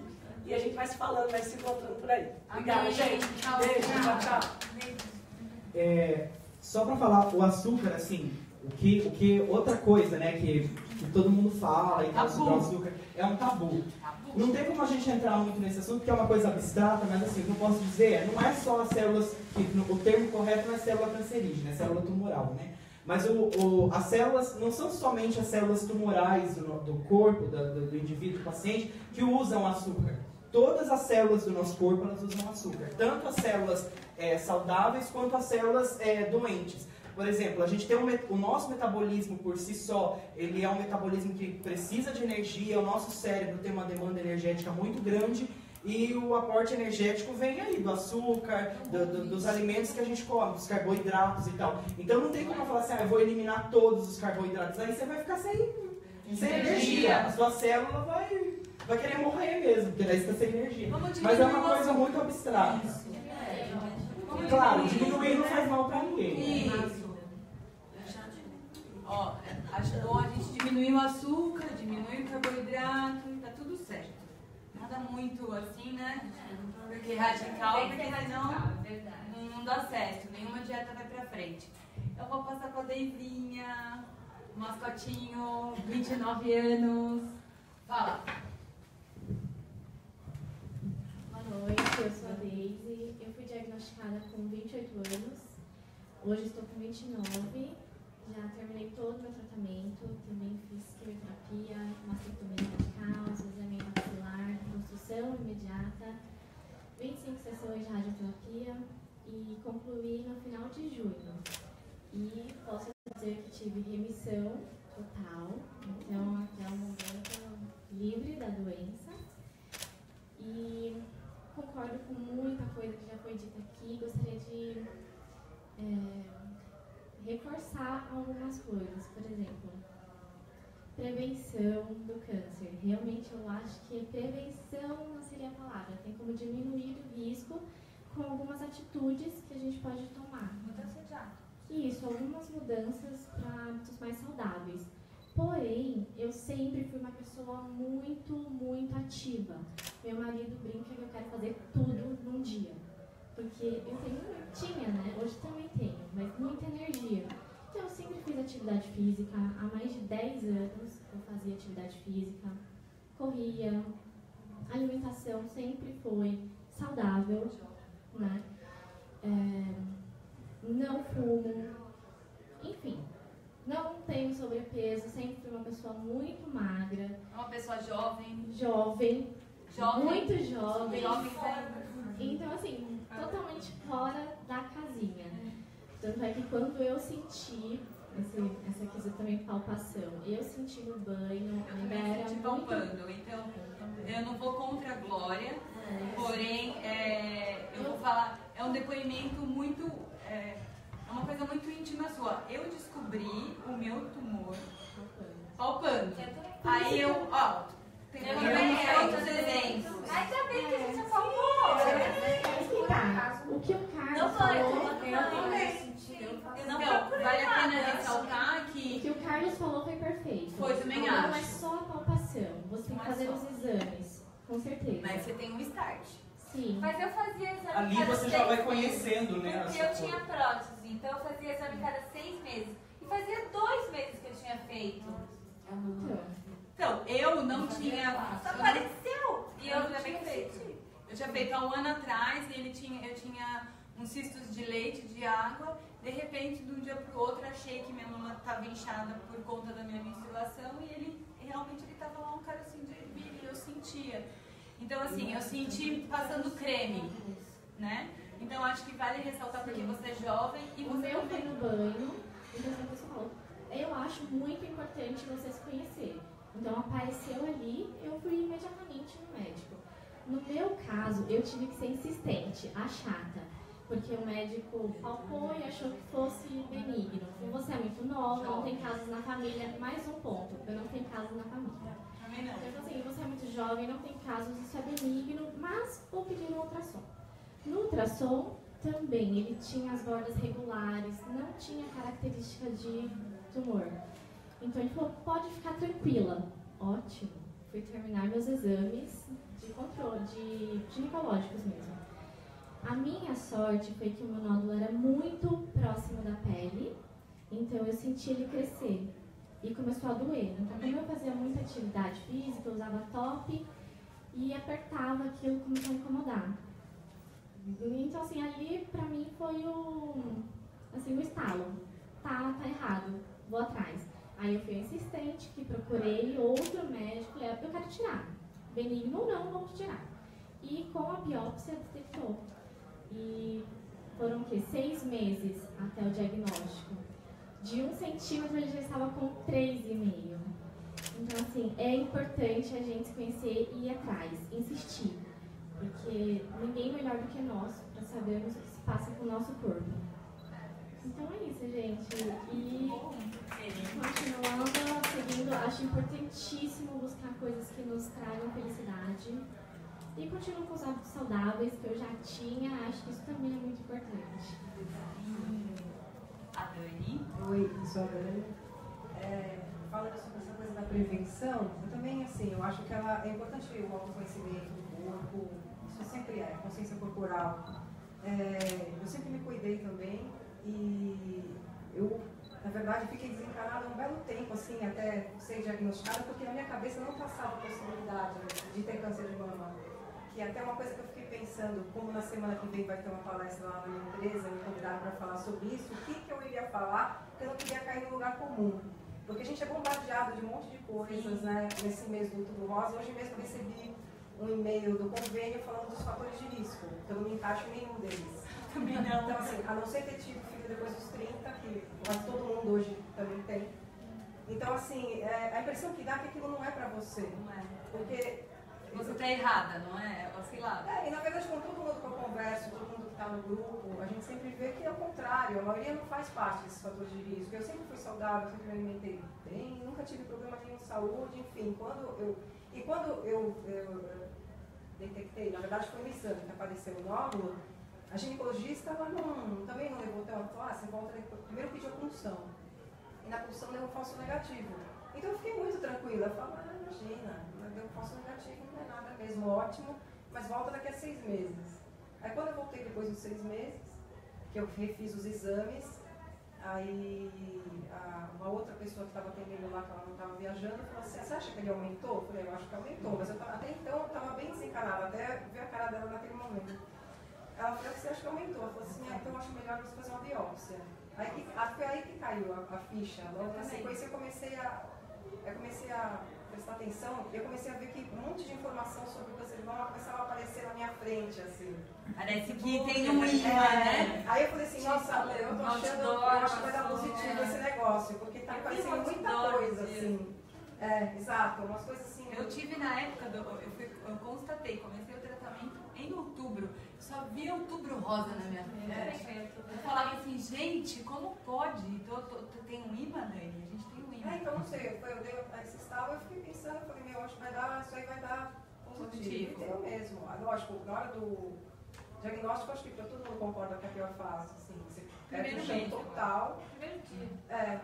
Aí depois, assim, quando eu consultei uns 3 médicos, até achar o que eu, né, que você sente firmeza, assim, fala esse, qualquer.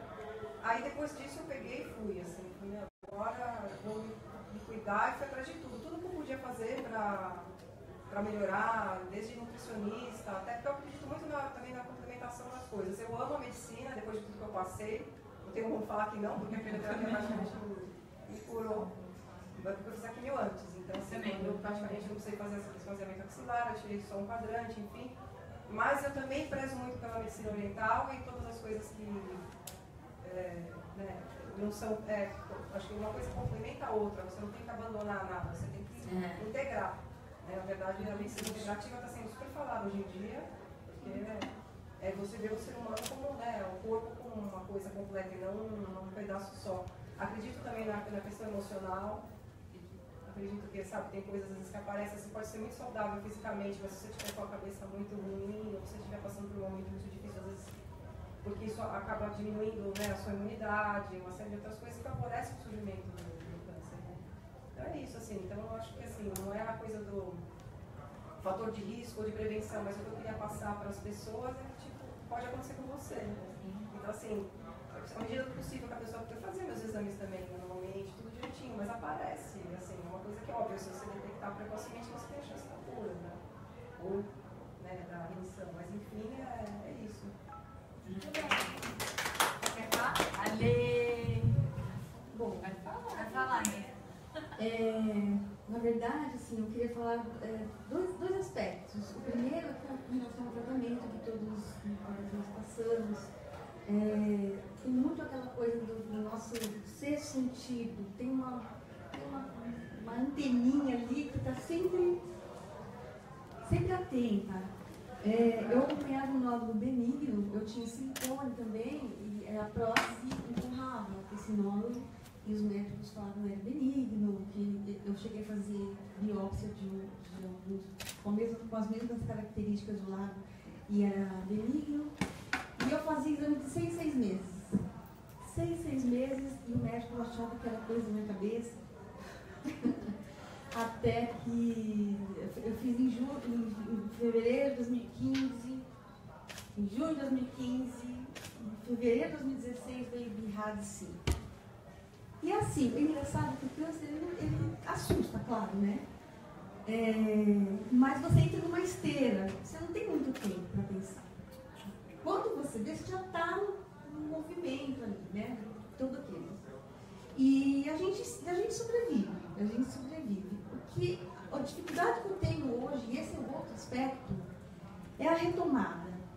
Porque eu me curei, eu fiz o tratamento, fiz todo o tratamento, fiz por opção, eu fiz a mastectomia bilateral, que era só na mão esquerda, mas eu quis porque eu sou muito ansiosa e eu acho que isso ia atender um lado meu psicológico. Fiz uma mastectomia radical, ainda não reconstruí, mas assim, a dificuldade que eu tenho hoje, como eu falei, da retomada, é que eu me sinto ingrata, porque eu tenho dificuldade, agravou muito a depressão que eu sempre tive. Então assim, hoje parece que eu não sou grata a Deus porque eu fui curada. E eu não consigo retomar minha vida, hábitos saudáveis.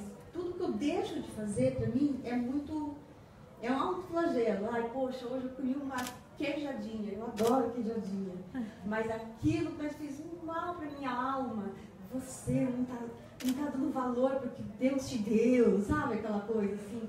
Então, assim, essa coisa da retomada, o medo, a culpa, sabe? Por tudo que a gente faz, vai tomar um chopinho, vai comer um doce. Então, assim, eu fico assim, sob a influência do medo. Então, assim, hoje eu tenho muito medo. Então, assim, o medo, eu acho que é uma coisa que... Aí eu fico com medo de ter medo. Porque o medo é um estresse, uma tensão. Então, assim, eu estou com muita dificuldade na retomada da minha vida. Estou bem, está tudo ótimo. Tá linda. Linda. Estou reconstruindo a mama, mas minha alma ainda está um pouco abatida. Eu tenho essa dificuldade. Eu queria, na verdade, não sei, isso não é nem motivador, mas é que todo mundo fala de vencer, de ficar feliz, de ser grata, de ter um motivo. E eu fico pensando que eu sou cega, talvez eu não tenha visto, não sei. Eu enfrentei com naturalidade um aspecto até que eu vou falar, só para não ficar com essa coisa ruim, é que com os meus filhos eu fiz como, não sei quem assistiu aqui a vida dela, isso no campo de concentração e tal, eu fiz com os meus filhos mais ou menos isso. Então, eles cortaram meu cabelo, fiz tudo de um jeito assim, de brincadeira. Quando eu fiz a cirurgia, eles me deram um Clexane, eu não sei nem se eu fiz besteira, mas assim, tudo para eles teve um aspecto de brincadeira, foi lúdico para eles. Eu não queria que eles vissem o lado triste da coisa. Então, eles são doidos para cortar meu cabelo de novo. Agora você não vai deixar. Não deixa. Então, assim, eu procurei fazer de um jeito assim, bem divertido. Até dei umas risadas, viu? E é isso. No tratamento. Eu passei bons momentos. Muito bom, melhor, mais bons do que ruins. Eu também. Talvez essa seja uma nova visão, né? Por exemplo, você se depara com tantos depoimentos de pessoas positivas, que tem essa coisa e tudo mais, mas eu também sinto uma dificuldade de readaptação, de uma nova recolocação no mercado, entendeu? Então, que é muito difícil. Eu trabalho com imagem, Flávia trabalhou com imagem, né? E não é só a imagem. Você precisa de uma nova recolocação, você precisa se aceitar de novo, você vai ter cada 6 meses, 3 meses, aquele turbilhão de emoção de novo na tua vida e tudo mais. Eu sou uma paciente jovem, eu acabei o tratamento agora, então eu sou mais positiva, mas é porque talvez seja eu me esconda atrás dessa positividade, mas é bonito ver que existe uma fragilidade que você consegue ser tão verdadeira falando que você tem medo de ter medo. Sim, e talvez você tenha sido tão forte para passar isso para os teus filhos que talvez agora isso esteja caindo, né? E talvez você esteja realmente você esteja passando agora pelo que você não passou lá atrás. E é importante você exteriorizar isso, esse medo.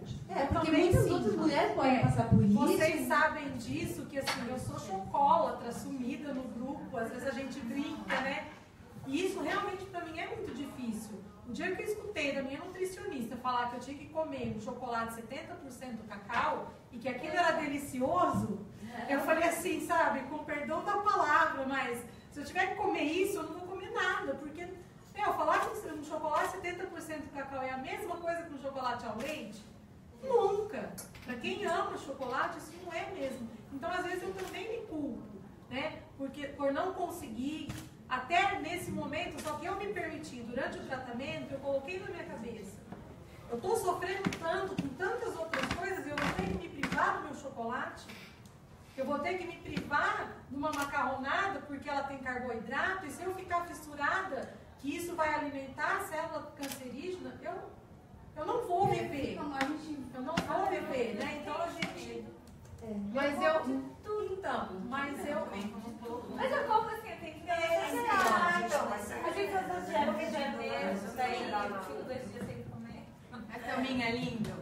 Mas é lindo!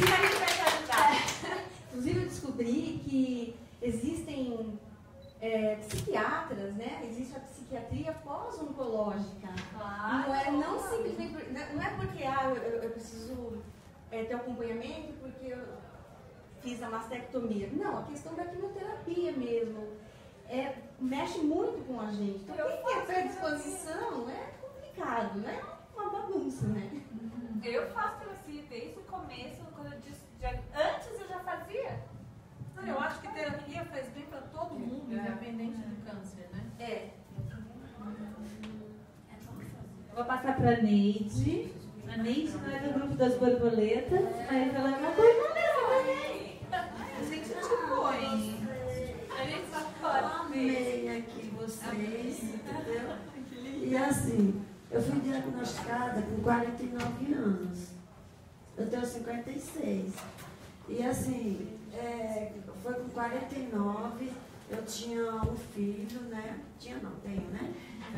E assim, foi quando o médico me deu e foi no exame que quando ela falou que não podia ser topado, ia ter os dois. É uma outra visão, outra visão. É por isso que eu falo foi tudo debate para isso. É legal por isso que a gente vai vendo, né? Assim.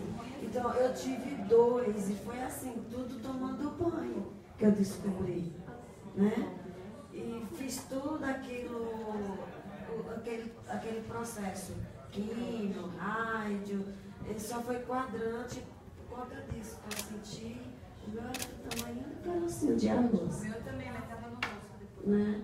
E assim, eu tô assim, descobrindo agora, porque me formando, porque eu fico assim, eu faço tratamento no SUS, fui muito bem tratada lá no Pérola Baito, mas assim, eu sei do meu câncer, porque eu insisti pro médico, doutor, por que eu não vou tomar remédio? Eles não me falaram, só falaram assim, você está livre. Aí foi que eu fui e achei essa menininha aqui, que, nossa, eu fui lá e falei assim, não, li o livro dela e falei, não, agora eu vou, porque eu fiquei muito depressiva. Meu marido chegava em casa, eu estava chorando. Mas não parece hoje, hein? Não, foi, né? Por isso que eu quero entrar. Ela Flavinha Cats. Ela fala mais. Ela é Cat. Ela tá até no meu documentário, nem. Então, é assim, gente. Eu tô tão emocionada assim que eu não sei para passar aí para as meninas, né? E depois eu quero entrar no grupo, aí eu conto a minha experiência para vocês. Mas foi assim, muito difícil. Eu vou passar a bola para uma das meninas que estão aqui, que é psicóloga. Rapidinho. Eu faço. A Aninha é psicóloga.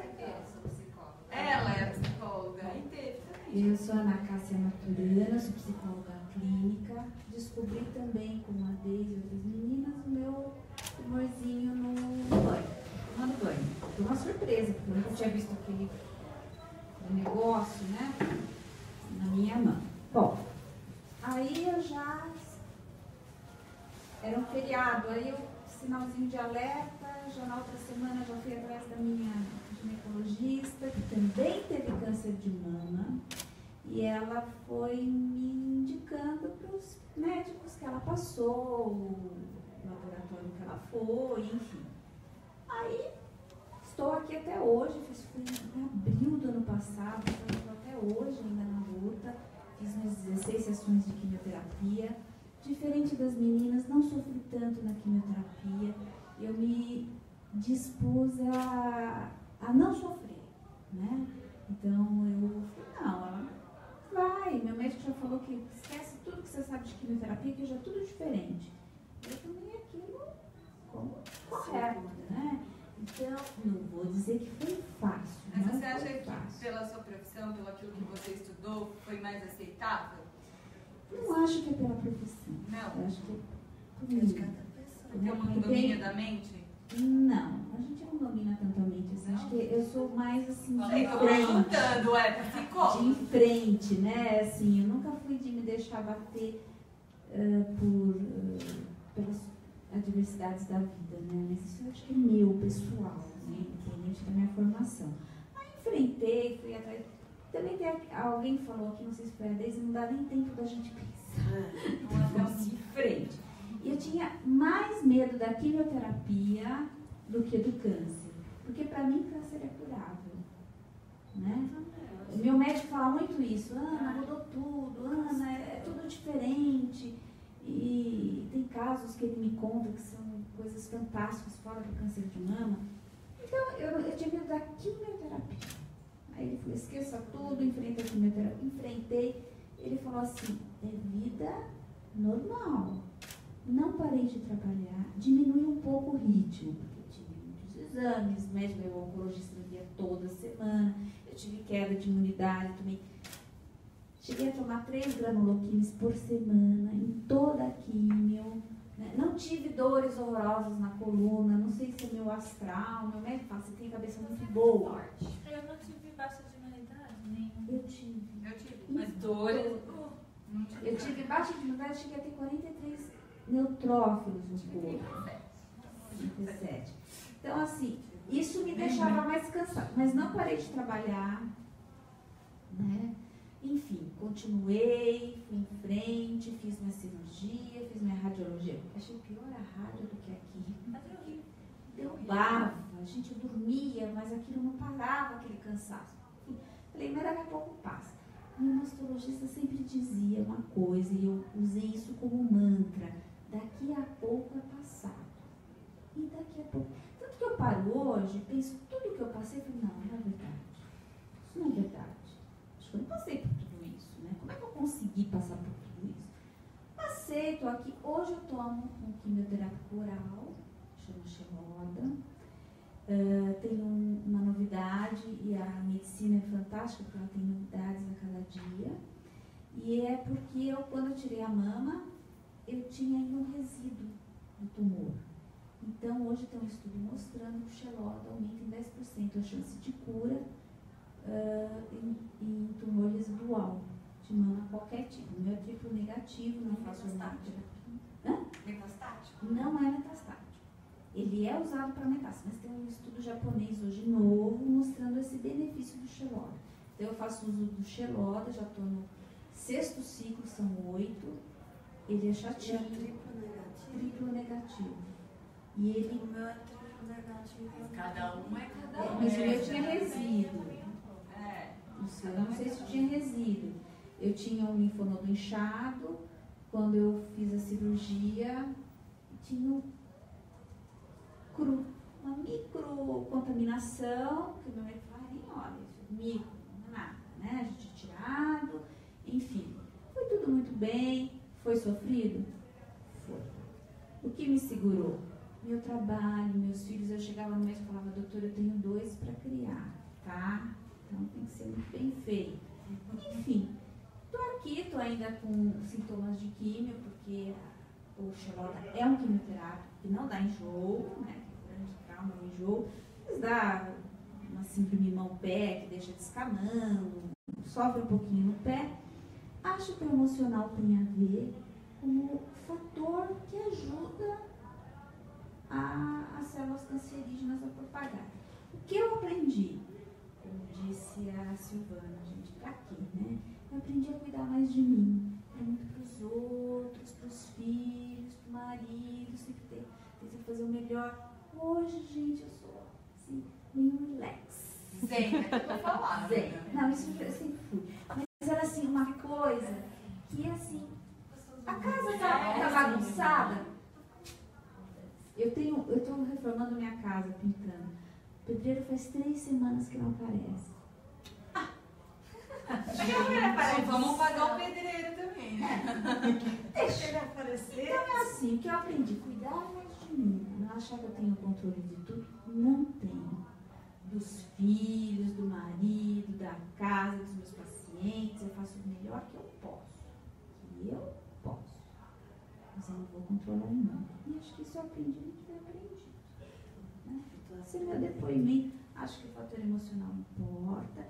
isso como um fator que ajuda na propagação do câncer, e não como um fator que vai causar um câncer. Né?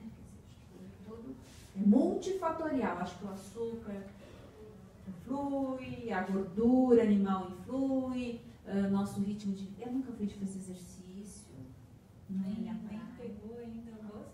Nem peguei. Vou fazer, mas com enxalada nem dá. Estão nos meus planos também. A gente tem um cansaço, tem um dano no pé, né, do contato, né? Tanto que eu estou usando tênis, porque agora é só tênis, mas tipo, tênis é tênis. Então, assim, calçado bem confortável. Esse é o meu depoimento. Acho que a quimioterapia não precisa ser tão assustadora, pois nós temos muitos remédios que controlam o enjoo. A queda de cabelo é chata? Chatíssima. Vai fazer o quê? Mas vai crescer, e que cresça ele no preço do tumor, ótimo, né? Então é esse meu depoimento. Muito bem! Essa é a borboleta mais nova, uma das mais novinhas, novas. em tratamento ainda. Acho que Então conta pra gente quem se sente.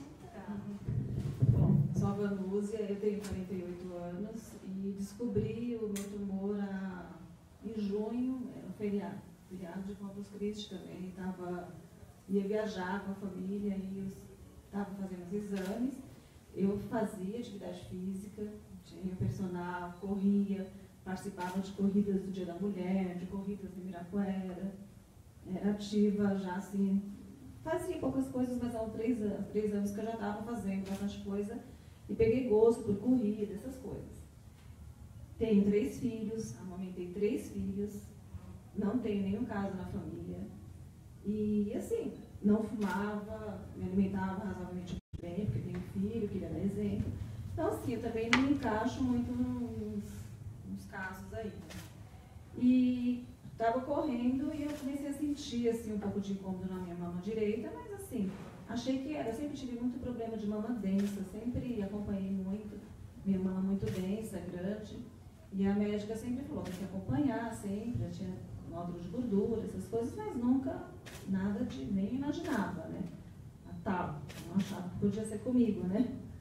E estava correndo e comecei a sentir uns incômodos na mama, meio dolorida, mas achei que fosse questão menstrual, sempre ficava bem inchada a minha mama quando eu menstruava.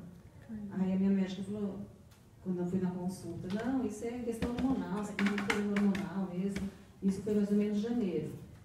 E não dei muita importância, continuei, né, fazendo minhas coisas, tudo. Aí, em fevereiro, março, eu tinha que retornar para fazer os exames de rotina. E comentei com ela que continuava sentindo minha mama estranha, meio dura. Aí, quando foi em abril, que eu fui levar o Papa Nicolau, essas coisas para ela, eu falei, doutora, tá estranha minha mama, tá mais dura. Se é hormonal, tinha que ser as duas, né, se é uma questão de menstruação. Aí foi que ela pediu para refazer os exames que fazem 6 meses que eu tinha feito. Estava tudo em dia. Então, estava tudo ali, bonitinho, como um figurino. E aí eu fiz a mamografia, deu inconclusiva, novamente. Aí eu fiz o ultrassom inconclusivo. Aí fiz uma ressonância. Aí na ressonância deu que tinha uma massa, assim, estranha, mas não apareceu nódulo. Tinha só uma massa. E tinha os gânglios inflamados. Aí a minha médica, eu já estou com ela há 20 anos, eu tive meus filhos com ela, tudo. Aí eu percebi que, assim, tinha alguma coisa estranha na fisionomia dela, você conhece, né, essa médica. Aí ela mandou fazer, ela ligou para uma médica lá do Hospital São José, onde faz tratamento, que é amiga dela, e já mandou ir no dia seguinte, lá às 7 horas da manhã, fazer uma biópsia. Aí eu já fiquei apavorada, né, falei, putz, tem alguma coisa errada. E sim, tinha realmente, aí detectou um carcinoma lobular invasivo de grau 1. Aí, segundo eles me informaram, que eu estou aprendendo ainda, grau 1 não é o mais agressivo, né? Mas já estava bem avançado. Eu já estava, quando eu fiz a biópsia, detectaram que estava em torno de 6 centímetros do nódulo. Quando eu fiz, aí eu tive que já fazer cirurgia, porque já estava grande, é hormonal. Então, hormonal não adiantava eu ficar tentando reduzir com químio, eles já acharam melhor fazer a cirurgia. Fiz a cirurgia dia 20 de julho, agora dia 20 vai fazer 3 meses. Estou fazendo quimioterapia, estou na 7ª branca, aí o grupo tem me ajudado muito, eu pergunto muito, por isso que eu entrei há pouco tempo, mas eu estou sempre presente lá, porque eu tenho muitas dúvidas.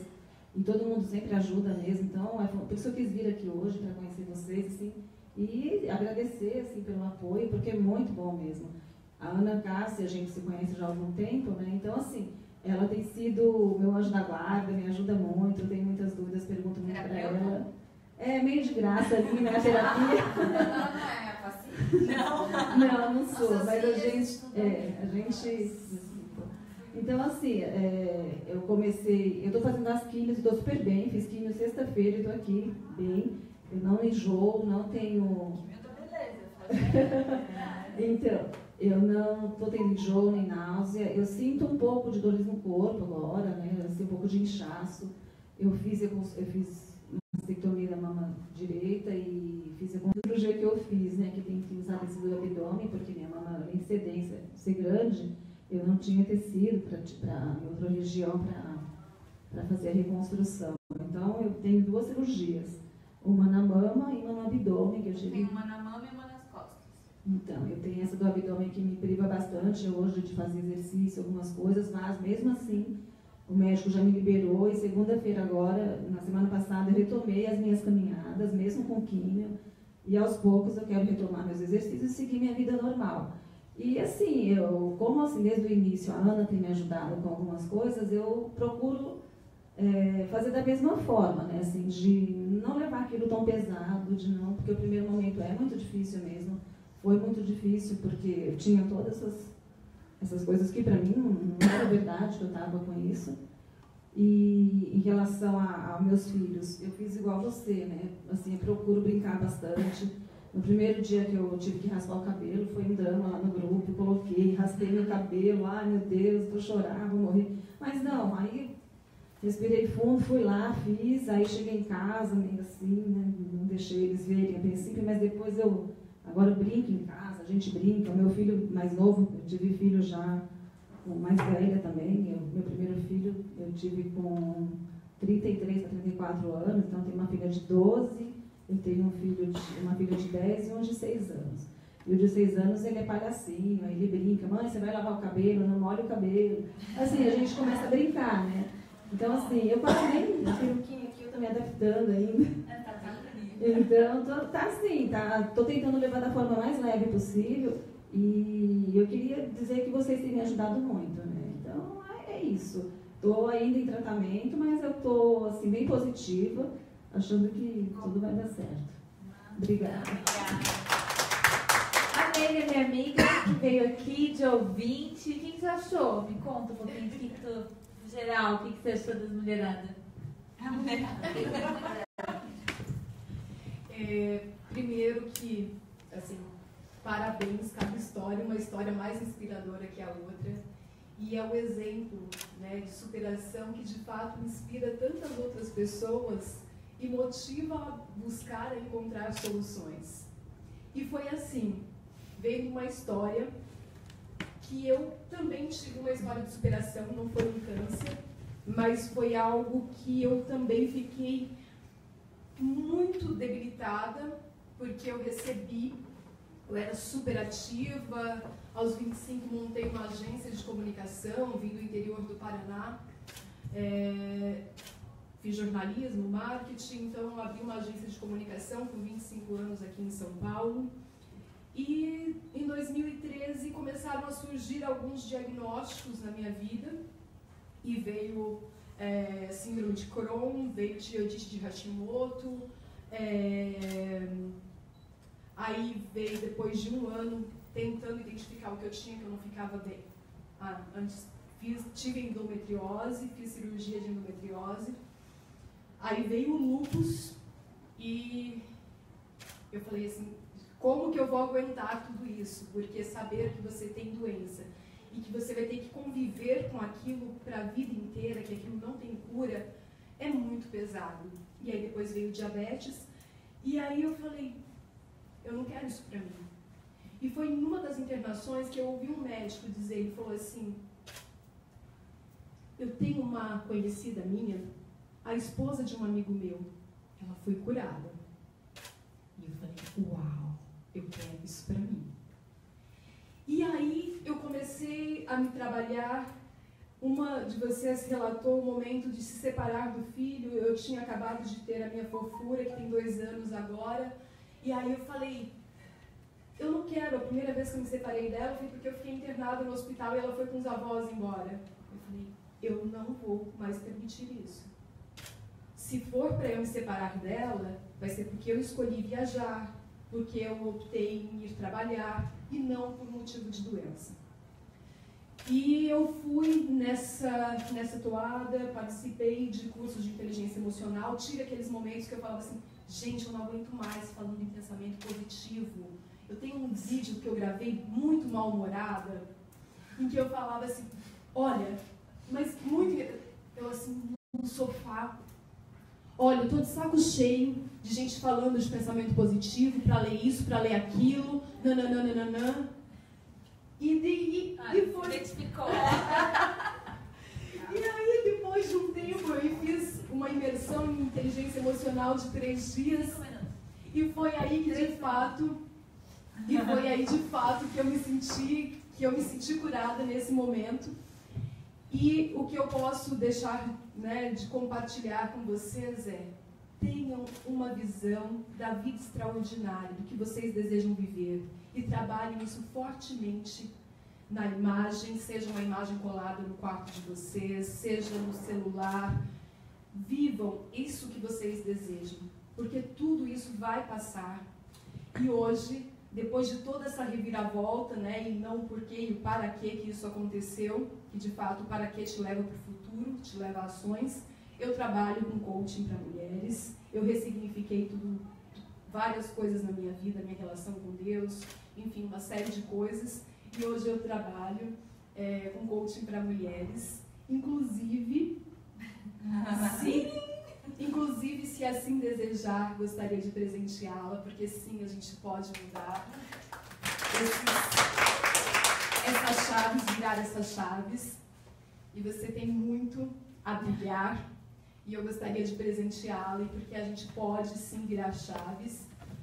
Em outro momento, me prontifico a dar dicas de leituras, coisas que são bem legais. Tem um livro muito pequeno que se chama O Poder da Língua. São 30 páginas, é super rápido, mas ajuda a virar várias chaves. Tá?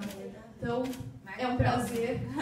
Todas em uma é a minha página, para se alguém quiser depois saber de mais algum livro, fico aí de coração à disposição. Então, gente, a livraria já está fechada. Eu queria agradecer a geração editorial que me trouxe até aqui para a gente falar do livro. A gente nem falou na Quimioterapia e Beleza. Muitos de vocês já leram, mas assim, ó, está à venda em todas as grandes livrarias na Amazon. A Amazon está em promoção R$15. Viu? Então, fica a dica também de leitura, Quimioterapia e Beleza, da Cat que vos fala. Então, eu queria agradecer a essa mulherada linda, Carlinhos também, que veio até aqui trazer sua informação, muita informação legal pra gente. E vamos ficar ainda em contato nas borboletas, no nosso grupo do WhatsApp. E também lá na página Quimioterapia e Beleza, quem quiser se cadastra, vai lá, troca informações, a gente sempre gosta de novidades. Ela acessa direto. Temos o Banco de Lenços Flores também, onde a gente disponibiliza lenços para quem quiser. E é isso, gente. Já mandaram a gente encerrar. Então, uma boa noite. Um beijo.